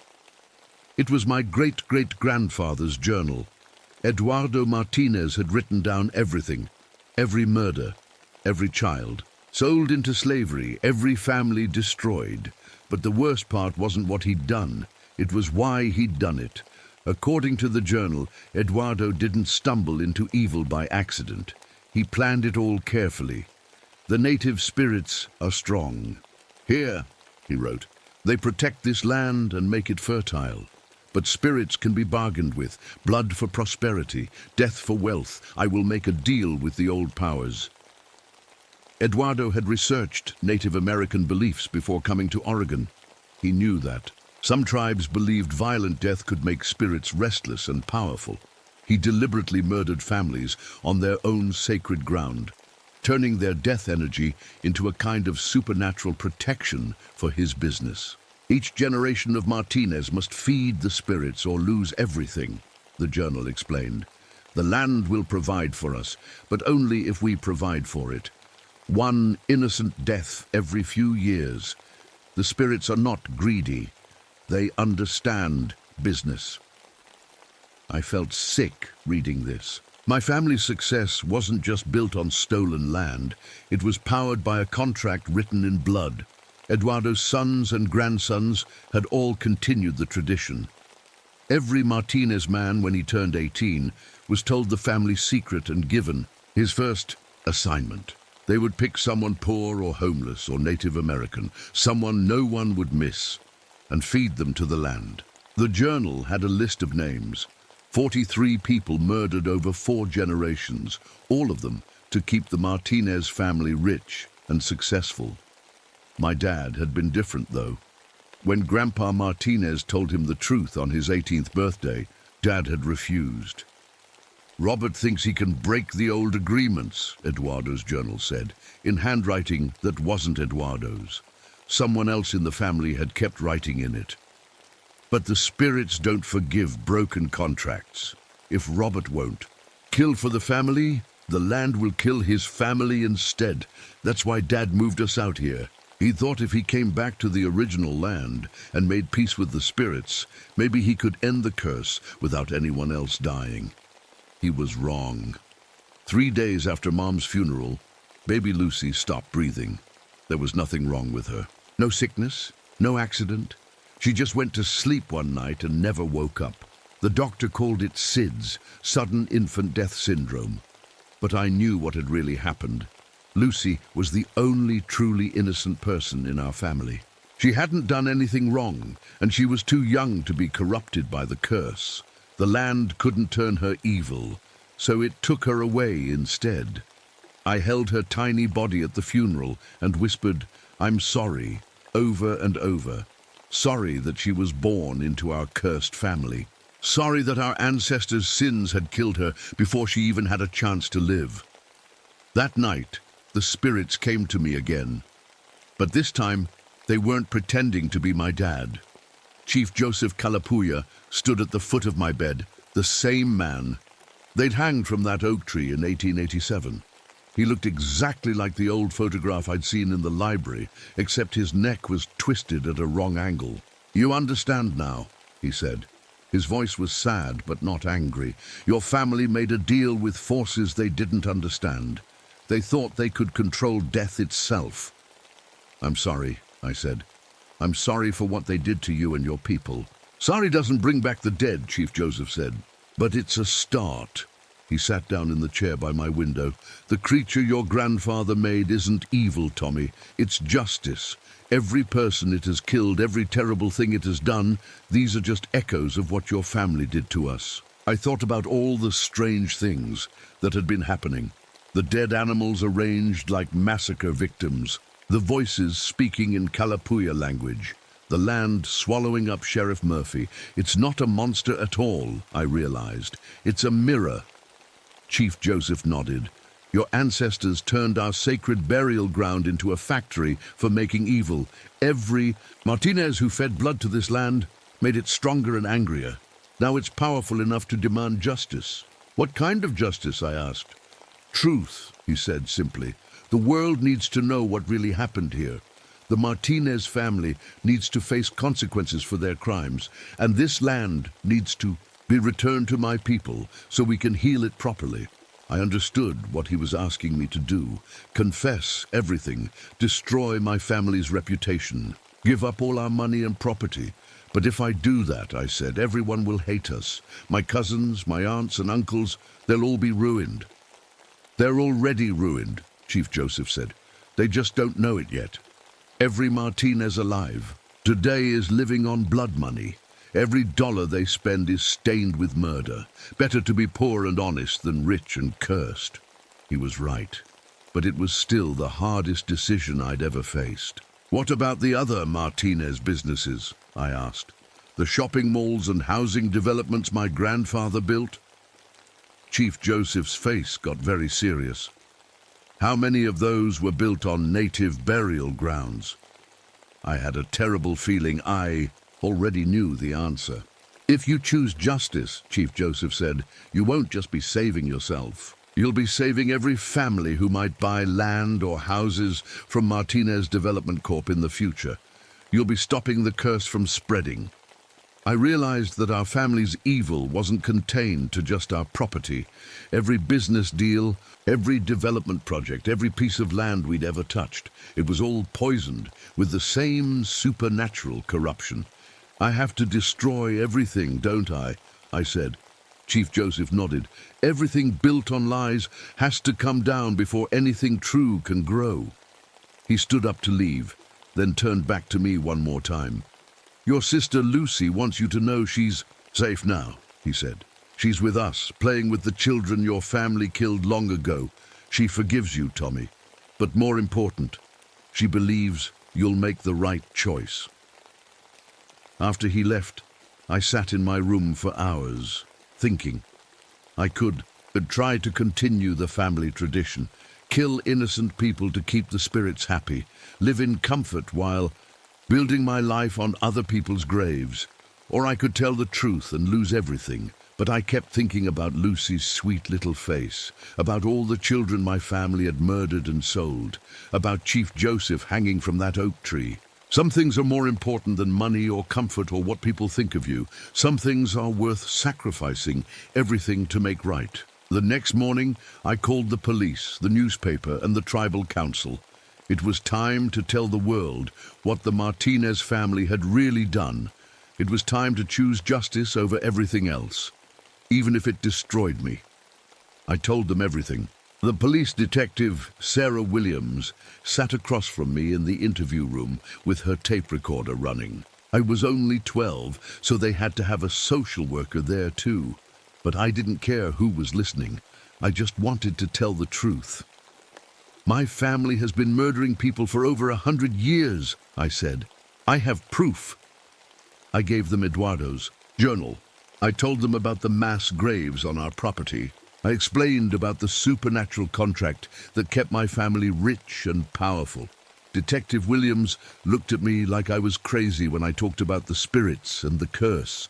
But when the FBI came out to dig up our land, they found exactly what I said they would find. 43 bodies, men, women and children. Some killed with bullets, some with knives, some with ropes. All buried in shallow graves around our property.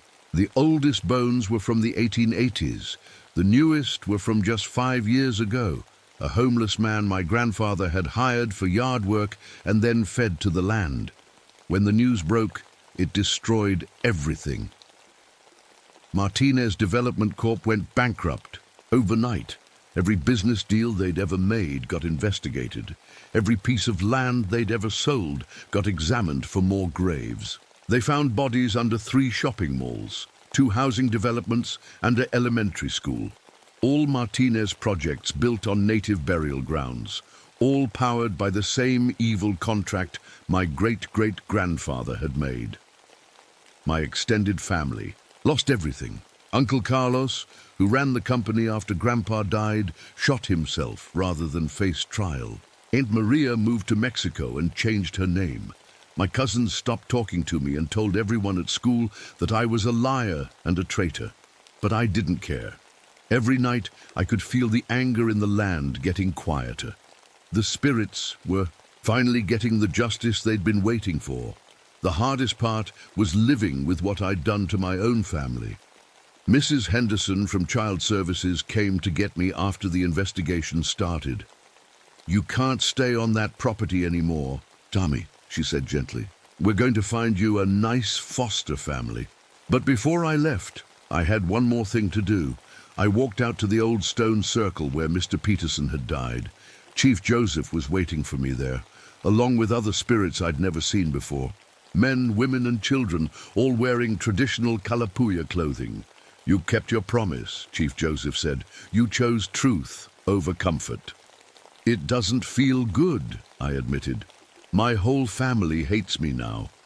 Sometimes doing the right thing hurts everyone, including yourself," said a woman spirit standing next to him.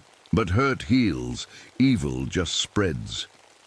One of the child spirits, a girl about Lucy's age, came over to me. "Your sister says to tell you she's proud of you," the little girl said. "She says you saved a lot of people who haven't even been born yet." I started crying then. Not sad tears exactly, but relief. For the first time since we'd moved to this land, I felt like I could breathe properly. "What happens now?" I asked. "Now the land can heal," Chief Joseph said. "We'll take it back to the tribal council. Make it a memorial for everyone who died here. Teach people the real history so this never happens again." "What about me?" "You'll go live with good people who care about you," the woman's spirit said. "But you'll always be welcome here. You're part of our family now." She was right. The Kalapuya Tribal Council asked to adopt me after the trial was over. Joe and Mary Woodward became my new parents. They were descendants of Chief Joseph's brother, which made me feel connected to the spirits who had saved me. Living with the Woodwards was different from living with my birth family. We didn't have a lot of money, but we had something my real family never had: peace. The nightmares stopped. The voices in the land turned friendly. Instead of feeling watched by angry spirits, I felt protected by ancestors who cared about me. But I never forgot what I'd learned about the cost of doing the right thing. Years passed. I grew up, went to college, and became a lawyer specializing in Native American land rights. I spent my career helping tribes get back property that had been stolen from them, and fighting against companies that wanted to build on sacred burial grounds. I could still see spirits sometimes, but now they were guides instead of warnings. They would show me where bodies were buried, or help me understand the real history of a place, or warn me when someone was trying to cover up old crimes. When I was 25, I got married to a wonderful woman named Lisa, who was also adopted by a native family. We had 2 children, a son named Robert, after my dad, and a daughter named Lucy. But here's the thing about breaking generational curses. Sometimes the old patterns try to come back. When Robert turned 5, he started talking to people who weren't there. When Lucy turned 3, she began having dreams about places she'd never been. They both had the same gift I had. They could see and hear spirits. But the spirits that came to visit them weren't angry or demanding. They were the ghosts of my birth family, my parents, my grandparents, even my great-great-grandfather Eduardo. The first time I saw Eduardo's spirit, I wanted to run away, but he looked different than I'd expected, smaller, sadder. The evil that had driven him in life was gone. leaving behind just a confused old man who finally understood how much damage he'd caused. "I'm sorry, Tommy," he said. "I thought I was protecting our family, but I was destroying it. I was destroying everything." "Why are you here?" I asked. "To help," he said simply. "I can't undo what I did, but I can make sure it never happens again. We all can. Now, my dead family members work with the Kalapuya spirits to protect people from making the same mistakes they made. When developers try to build on burial grounds, or when families start making deals with dark powers, my ancestors show up to warn them and guide them toward better choices. It's strange, having murderers for guardian angels, but I think that's how healing really works. The people who cause the most damage sometimes become the ones who work hardest to prevent it from happening again. My children grew up knowing the whole truth about our family history. They know about the terrible things their great-great-great-grandfather did, and they know about the choice I made to stop the cycle of violence. "Are you sad that we're not rich like we could have been?" my son Robert asked me once when he was 10. "No," I told him honestly. "I'd rather be poor and sleep well at night than be rich and have nightmares about all the people who died to make that money." "What if someone tries to make the same deal Eduardo made?" my daughter Lucy asked. "What if they want to get rich by hurting people? Then we stop them," I said. "That's our job now. That's how we make up for what our family did." The land where I grew up is a memorial park now. There's a monument listing the names of everyone who was murdered there, and a museum explaining the real history of what happened to the Kalapuya people. Sometimes I take my children there to visit. We put flowers on the graves and listen to the wind in the trees. The land feels peaceful now, like it's finally sleeping comfortably after being angry for so long. But my work isn't done. There are other families out there with similar curses. Other pieces of land, stained with old violence. Other children who might face the same choice I faced when I was 12.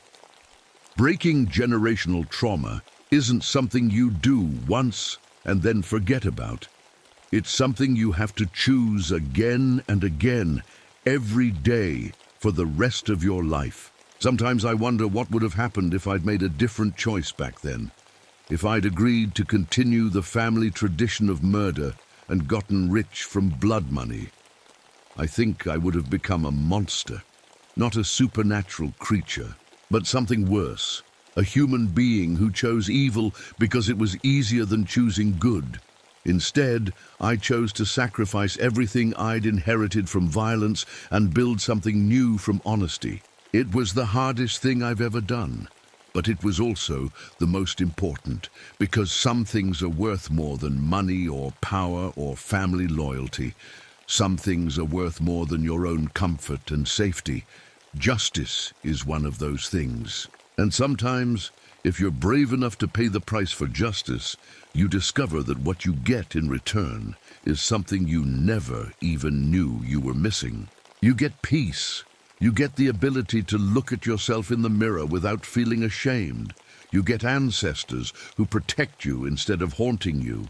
And you get the chance to make sure that the children who come after you inherit healing instead of hurt. That's worth everything I gave up and more. The hungry land is satisfied now. The dead can rest. And my family, both the living and the dead, are finally free. My name is Michelle Thompson, and I'm 17 years old.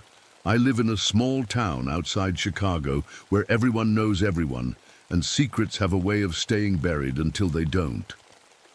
It was a cold October night when Mrs. Walker called me about babysitting her daughter Amy. I needed the money. I'd been living with my friend Jessica's family since I moved out of my mom's house 6 months ago. I couldn't stay there anymore, not with him around. Mrs. Walker's voice sounded strange. On the phone, nervous maybe. She kept asking if I was good with kids who had special needs. I told her I was patient and responsible. She seemed relieved. The Walker house sat at the end of Maple Street, one of those big suburban homes with perfect lawns. and white picket fences. Everything looked normal on the outside.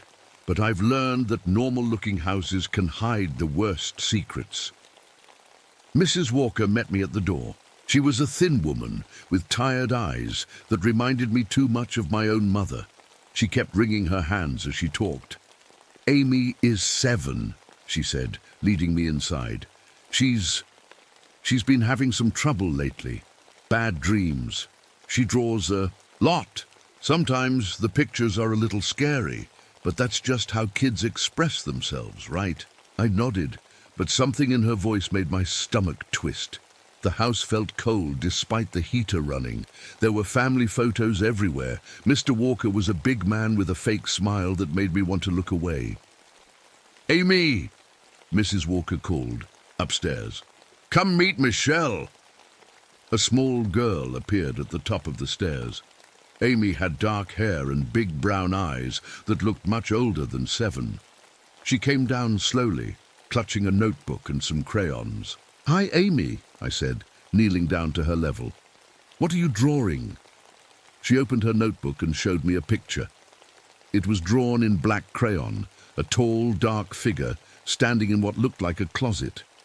The figure had no face, just shadow. "That's the man in the closet," Amy whispered. Mrs. Walker laughed too loudly. "She has such an imagination. Children and their imaginary friends, right?" But Amy wasn't smiling. She was staring at me like she was trying to tell me something important, something her mother didn't want to hear. "We'll be back around 11, Mrs. Walker said, grabbing her purse. "Amy should be in bed by 8:30. Don't let her stay up drawing. It gives her nightmares." Mr. Walker appeared from the kitchen. He was even bigger in person, with thick hands and small eyes. When he looked at Amy, she stepped behind me. "You be good for Michelle," he said to Amy. But he was looking at me when he said it. Something about his stare made my skin crawl. After they left, Amy and I sat on the living room floor. She opened her notebook again and showed me more drawings. They were all the same. The dark figure in the closet, sometimes reaching toward a small stick figure that must have been her. "Amy," I said gently, "who is the man in the closet?" She looked around the room like someone might be listening. Then she leaned close and whispered, "He comes at night when Mommy and Daddy are sleeping." My heart started beating faster. I knew that feeling, the fear of someone coming in the dark, the way your body learns to stay perfectly still, hoping they'll go away. Does he hurt you?" I asked. Amy nodded, then quickly shook her head. "I'm not supposed to tell. He said bad things happen to little girls who tell." The room suddenly felt colder. I wanted to grab Amy and run, but where would we go? Who would believe us? I learned a long time ago that adults don't always listen when children try to tell them scary things. "Amy, you can tell me anything," I said. "I promise I'll believe you." She looked at me for a long moment, like she was deciding if I was safe. Then she drew another picture. This one showed the stick figure girl hiding under a bed while the dark figure stood in the doorway. "Sometimes I hide," she whispered, "but he always finds me." I felt sick. This wasn't imagination.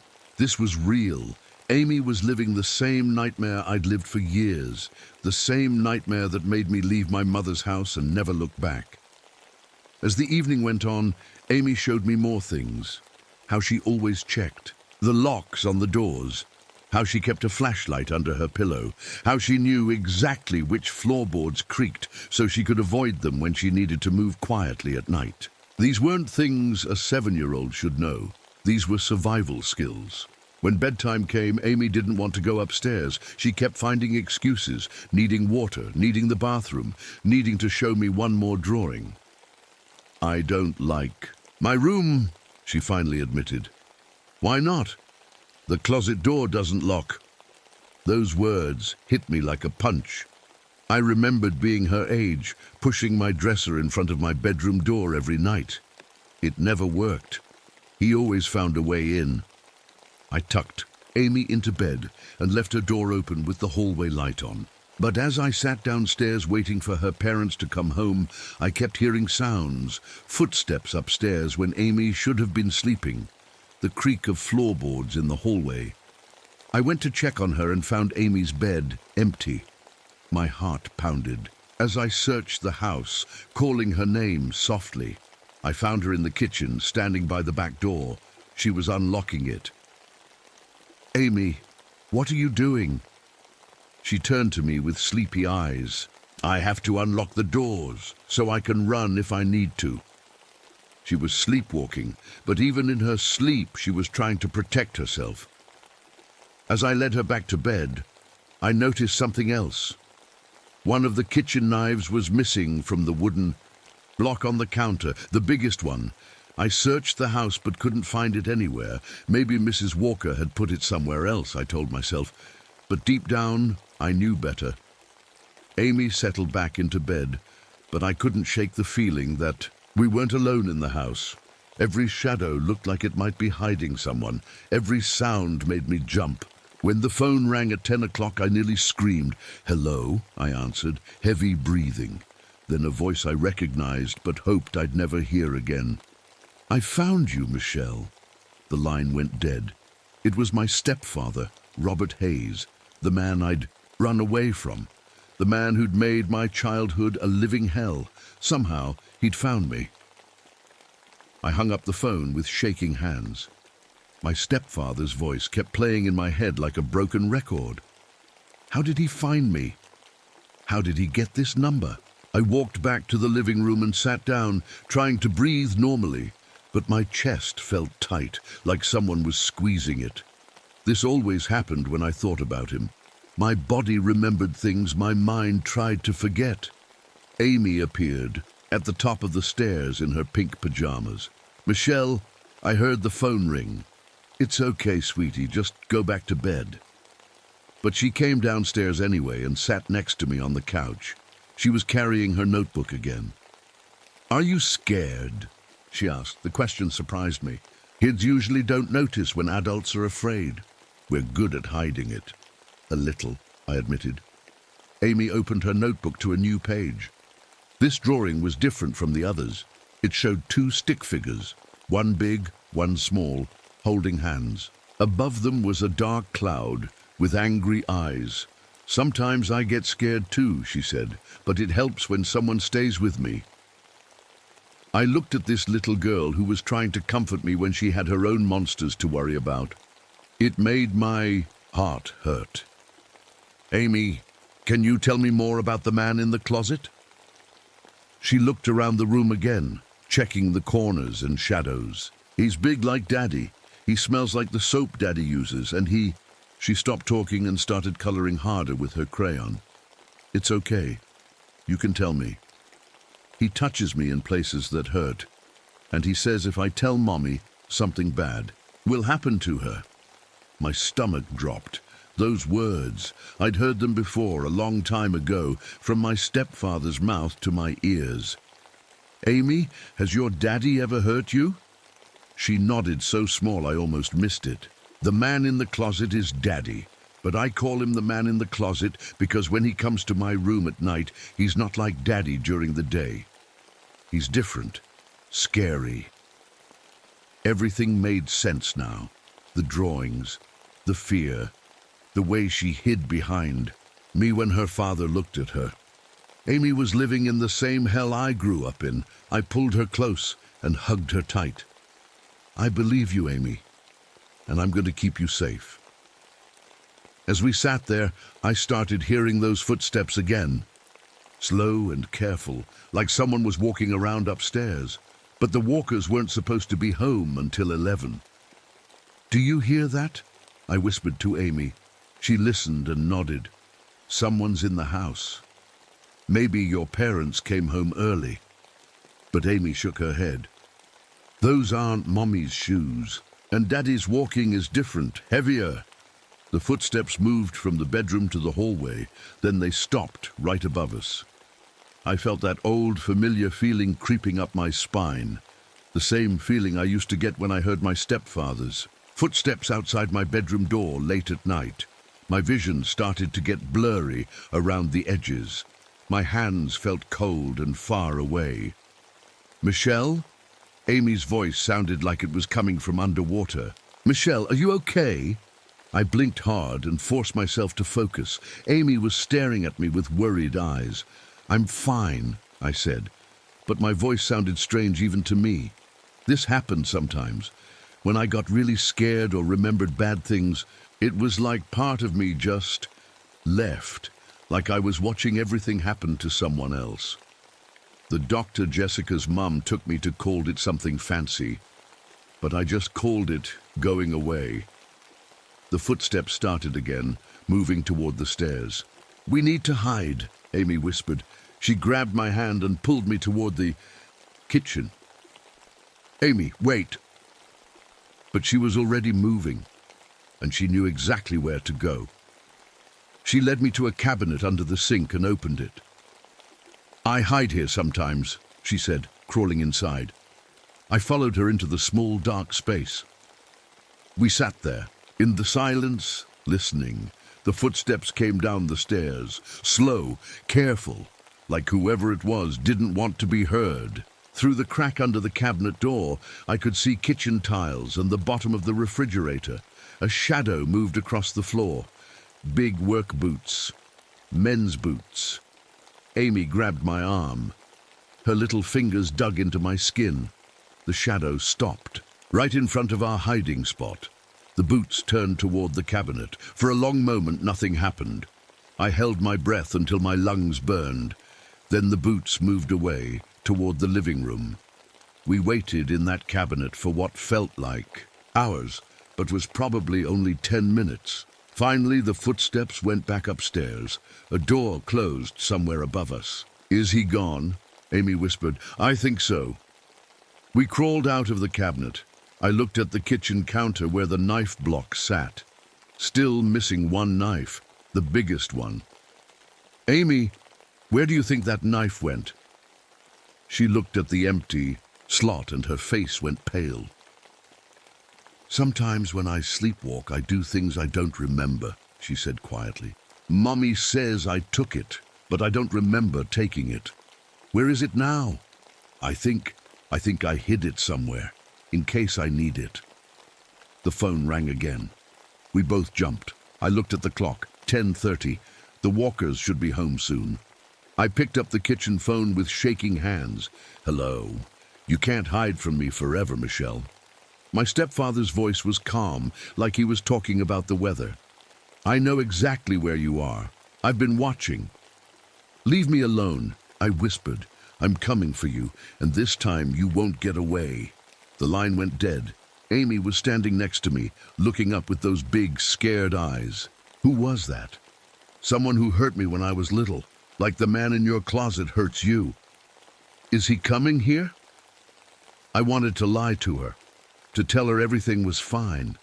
But Amy was smart. She could smell lies from adults. Kids like us always. Could. "I don't know," I said, "but if he does, we'll be ready." Amy nodded like this made perfect sense to her. Kids who live with monsters learn to be brave early. We went back to the living room to wait for her parents. Amy sat close to me on the couch, her notebook in her lap. She drew a new picture, the two stick figures again. But this time they were holding something, a long, thin object. "What's that?" I asked. "The knife," she said, "to keep the monsters away." Outside I heard a car door slam, but when I looked out the window, I didn't see the Walker's car in the driveway. The street was empty except for shadows. The Walkers came home at exactly 11 o'clock. I heard their car pull into the driveway, and my whole body relaxed. Adults were here. We were safe. Mrs. Walker looked tired when she walked in. Mr. Walker went straight to the kitchen without saying hello. "How was Amy?" Mrs. Walker asked, taking off her coat. "She was good," I said, but I wanted to tell her so much more. I wanted to grab her shoulders and shake her and say, "Your husband is hurting your daughter." But the words stuck in my throat like they always did. Mrs. Walker paid me and called her husband to drive me home to Jessica's house. The ride was quiet. Mr. Walker kept looking at me in the rearview mirror. Every time our eyes met, my skin felt crawly.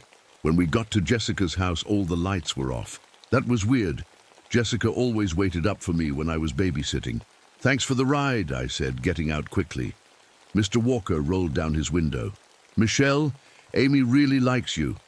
We'd like you to babysit again soon." Something about the way he said it made my stomach turn, but I just nodded and walked to the front door. The house was too quiet. Jessica's family usually had the TV on until midnight. I used my key and went inside. "Jessica," I called softly, "I'm home." No answer. I walked upstairs to Jessica's room. Her door was open, but she wasn't there. Her bed was still made. She hadn't been home at all. That's when I found the note on my pillow. It was written in Jessica's handwriting, but the letters were shaky, like she was scared when she wrote it. "Michelle, I found out who your stepfather is. Meet me at the old playground behind the school. I have to tell you something important. Don't tell anyone. Jess." My hands started shaking. How did Jessica find out about Robert Hayes? I'd never told her his name. I'd never told anyone his name. I grabbed my jacket and ran outside. The playground was only 6 blocks away. I could walk there in 15 minutes. The streets were empty and quiet. Most people were asleep. Streetlights made long shadows that looked like reaching fingers. Every sound made me jump. A cat running across the road, leaves blowing in the wind, my own footsteps on the sidewalk.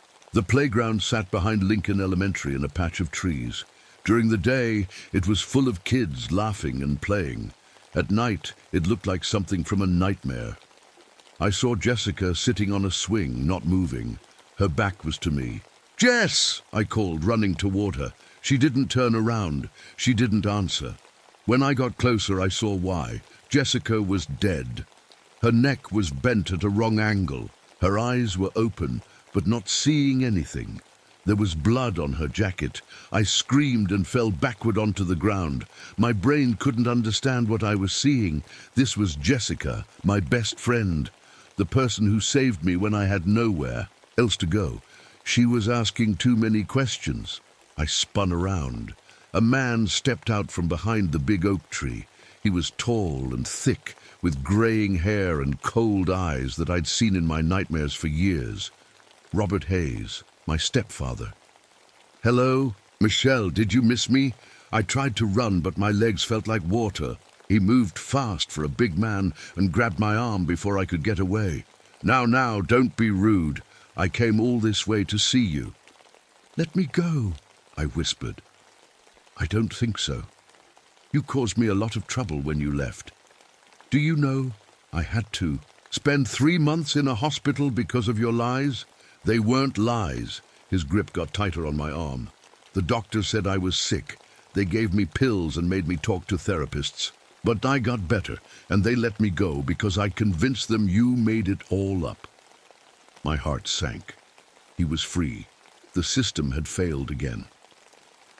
"Your little friend here figured out who I was," he said, nodding toward Jessica's body. "She was asking questions around town, trying to find out about your family, so I had to stop her. You killed her. I protected myself, just like I'm going to protect myself from you." He started dragging me toward the trees, away from the streetlights. I fought and screamed, but there was no one around to hear me. "Where are we going?" "Back to where you belong, with me. I'll never go back to you." He laughed, and the sound made my blood turn to ice. "You don't have a choice. You're still a child, Michelle, and I'm your legal guardian. Your mom signed the papers. She wants you back home. She missed the money I gave her for keeping you quiet." The world started spinning. My mom had sold me back to him.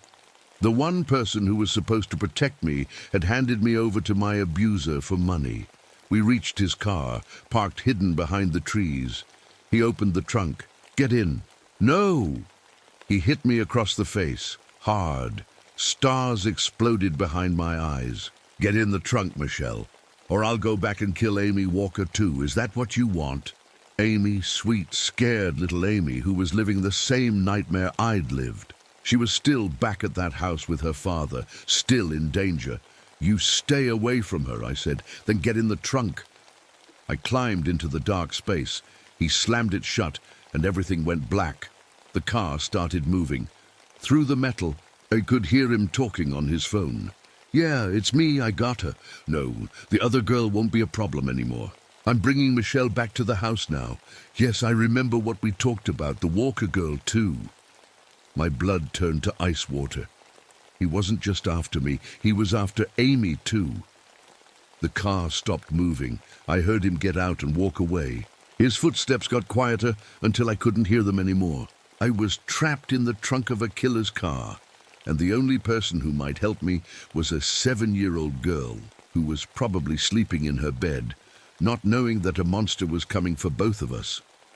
I had to get out. I had to warn Amy. I started, feeling around in the dark trunk, looking for anything that might help me escape. My fingers found something cold and metal near the back, a tire iron. I gripped it tight and started hitting the trunk latch as hard as I could. Over and over, the metal made loud banging sounds that seemed too loud in the quiet night. Finally, something gave way. The trunk popped open a crack. I pushed it the rest of the way and climbed out. I was behind the Walker house. Robert Hayes had parked in the alley where no one would see his car. Through Amy's bedroom window, I could see a light moving around. A flashlight. He was already inside. He was already in Amy's room. I ran toward the house, still holding the tire iron. The back door was wide open. Hayes had broken the lock. Inside, everything was too quiet, the kind of quiet that means something terrible is happening. I crept through the kitchen and into the living room. Amy's drawings were scattered all over the floor. Someone had thrown them around like they didn't matter. Then I heard voices upstairs, a man's voice and a little girl crying. "Please don't hurt Mommy," Amy was saying. "Please. Your Mommy should have minded her own business," Hayes replied. His voice was calm, like he was reading a bedtime story. I climbed the stairs as quietly as I could. The third step creaked, and I froze. But the voices kept talking, so maybe he didn't hear. At the top of the stairs, I could see into the master bedroom. Mrs. Walker was on the floor. There was blood around her head. She wasn't moving. Mr. Walker was there too, but he was sitting in a chair. His hands were tied behind his back with rope. Hayes stood between them, holding Amy by the arm. "You see, Amy," Hayes was saying, "this is what happens when people try to protect you from men like me and your daddy." Amy was shaking and crying, but she was trying to be brave, just like I used to do. "Your daddy and I, we're friends," Hayes continued. "We understand each other. We share things." Mr. Walker looked up at Hayes. His face was angry, but also scared.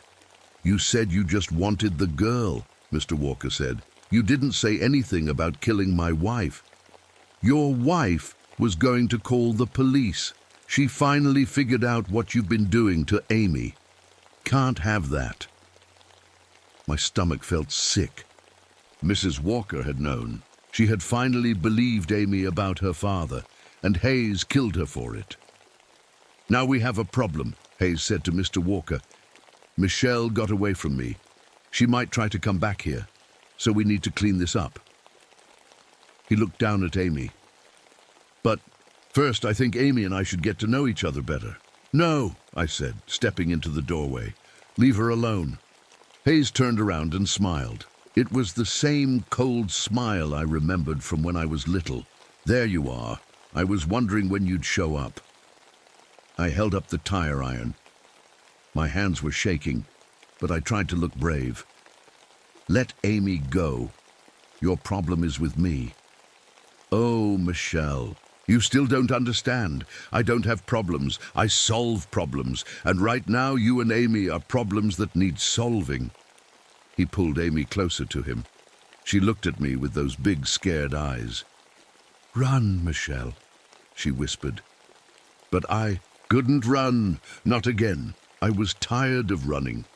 "I'm not leaving without Amy," Hayes laughed. You always were stubborn. That's what I liked about you. He looked at Mr. Walker. Kill her. Mr. Walker shook his head. I didn't sign up for murder. You signed up a day you started touching your daughter. You think the police will care about one more dead girl when they find out what you've been doing? Mr. Walker's face went white. He realized Hayes was right. If any of this came out, he'd go to prison. Forever. Hayes untied Mr. Walker's hands and handed him a knife. The knife that had been missing from the kitchen. Do it now, or I'll tell everyone about your special games with Amy. Mr. Walker stood up slowly. He looked at the knife, then at me, then at Amy. I'm sorry, he said to Amy. I'm so sorry for everything. Then he turned and stabbed Hayes in the stomach instead of me. Hayes screamed and fell backward. The knife was still sticking out of him. Blood started spreading across his shirt. You stupid fool, Hayes gasped. Now we're all dead. Mr. Walker grabbed Amy and pushed her toward me. Take her and run. Get out of here. But Hayes wasn't finished. Even with a knife in his gut, he pulled out a gun. Nobody's going anywhere. He shot Mr. Walker first. The sound was so loud it made my ears ring. Mr. Walker fell down next to his wife. Amy screamed.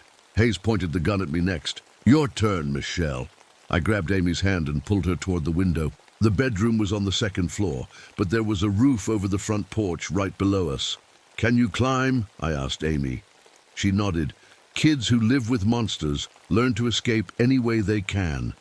I opened the window just as Hayes fired the gun again. The bullet hit the wall right next to my head. Go, I told Amy. She climbed out onto the roof. I followed her just as Hayes reached the window. You can't run forever, he yelled after us. The roof was slippery with frost. Amy slipped and almost fell, but I caught her hand. Don't look down, I said. Just keep moving. We made it to the edge of the roof. It was still a long drop to the ground, but there were bushes below us. We have to jump, I told Amy. I'm scared. I know, but I'll be right behind you, I promise. Amy closed her eyes and jumped. She landed in the bushes with a small crash. I heard her crying, but she was calling my name, so I knew she was okay. I jumped next and landed hard on my shoulder. Pain shot through my arm, but I could still move. Hayes appeared at the bedroom window above us. He was holding his stomach with one hand and the gun with the other.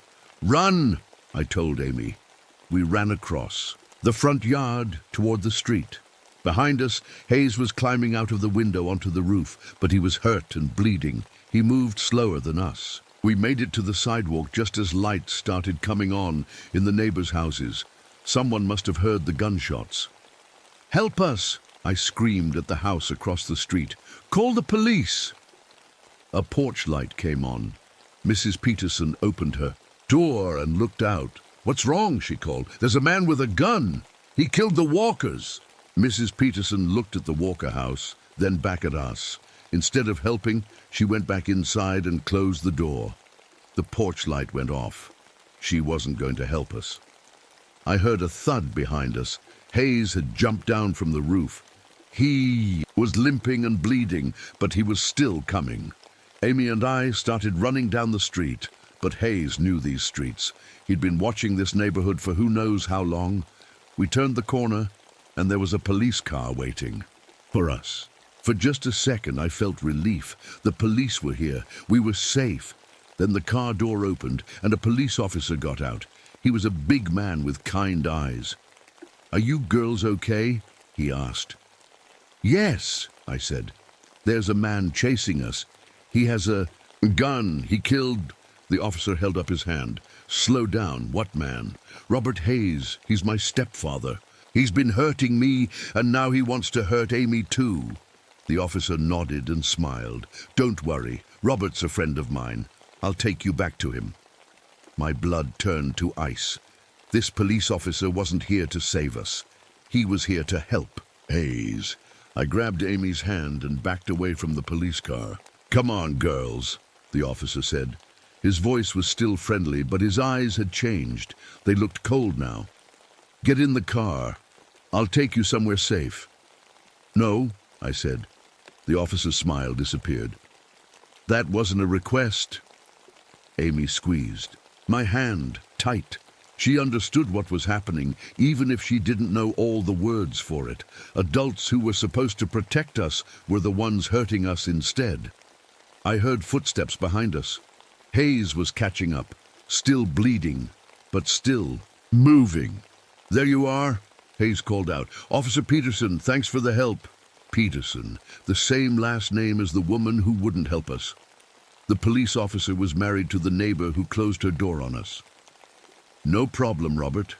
These girls have been causing quite a bit of trouble tonight." Hayes limped up to us. His shirt was soaked with blood, but he was still holding the gun. "Michelle, you've led me on quite a chase, but it's time to come home now. I'm not going anywhere with you." "Yes, you are. And you're bringing Amy with you." Officer Peterson opened the back door of his police car. "Get in, both of you." I looked around desperately. We were surrounded. Hayes on one side, Peterson on the other. The houses around us were dark. No one was going to help. But then I remembered something. The tire iron. I was still holding it in my free hand. "Amy," I whispered, "when I say run, you run as fast as you can toward the park. Don't look back." She nodded without making a sound. Hayes stepped closer. "I'm tired of playing games, Michelle. You cost me a lot tonight. Jessica, the Walkers, all of that blood is on your hands. You killed them, not me. I killed them because of you, because you couldn't just stay quiet like a good girl." Officer Peterson was getting impatient. "Robert, let's just put them in the car and go. People are starting to wake up." He was right. I could see curtains moving in windows, lights coming on. Someone would call the real police soon. Hayes raised his gun and pointed it at Amy. "Get in the car now, or I shoot her first."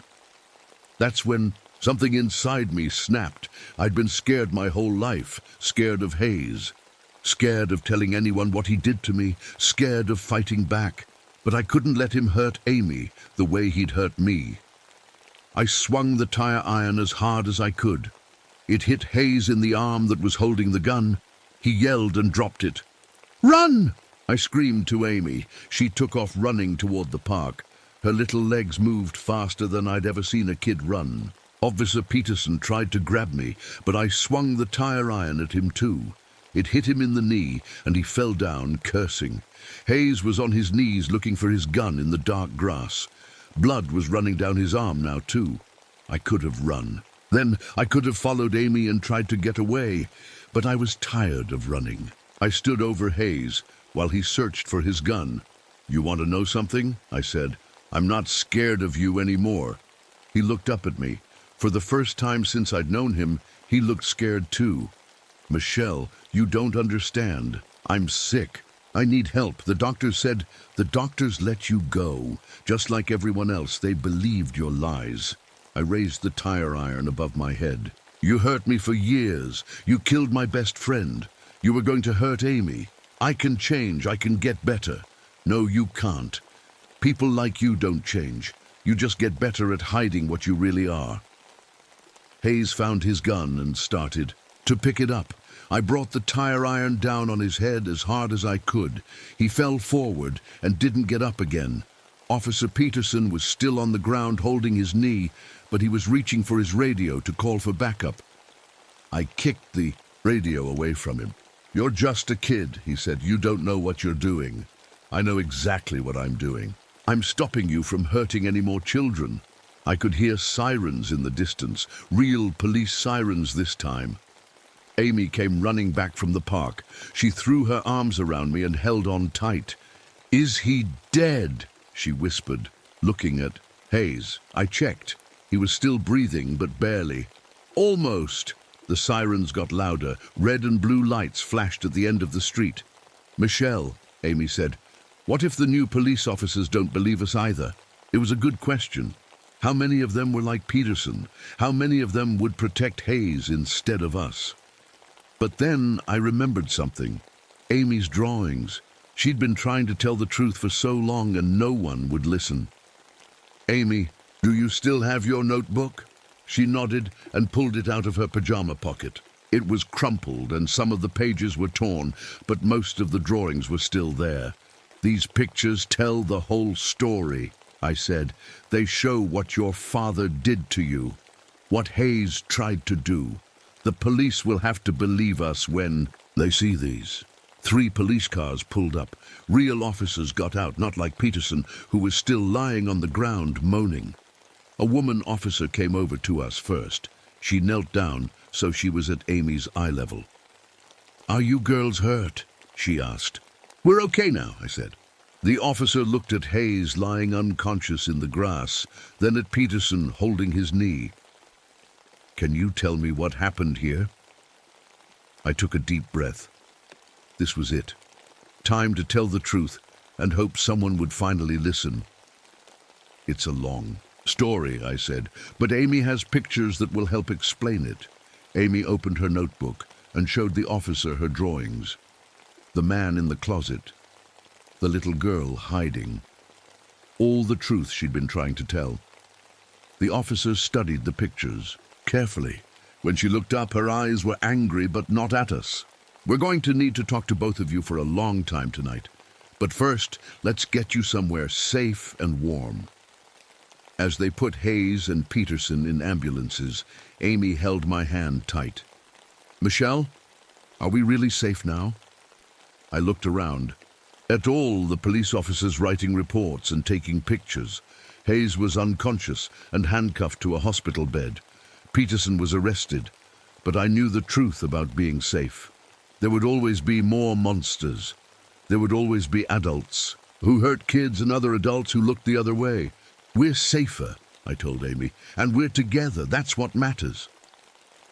The woman officer came back over to us. "Girls, we found some things in Robert Hayes' car. Pictures, names. It looks like there were other children involved, other families." My heart sank. Amy and I weren't the only ones. "How many?" I asked. "We're still counting. But Michelle, what you did tonight, fighting back, protecting Amy, it's going to help us save a lot of other kids." As the sun started to come up, Amy fell asleep in my lap while we waited at the police station. Even in her sleep, she held onto my hand. I thought about Jessica and how she'd tried to help me. I thought about Mrs. Walker and how she'd finally believed her daughter. I thought about all the kids out there who were still living with monsters, still trying to tell adults who wouldn't listen. Amy and I had survived, but our real work was just beginning.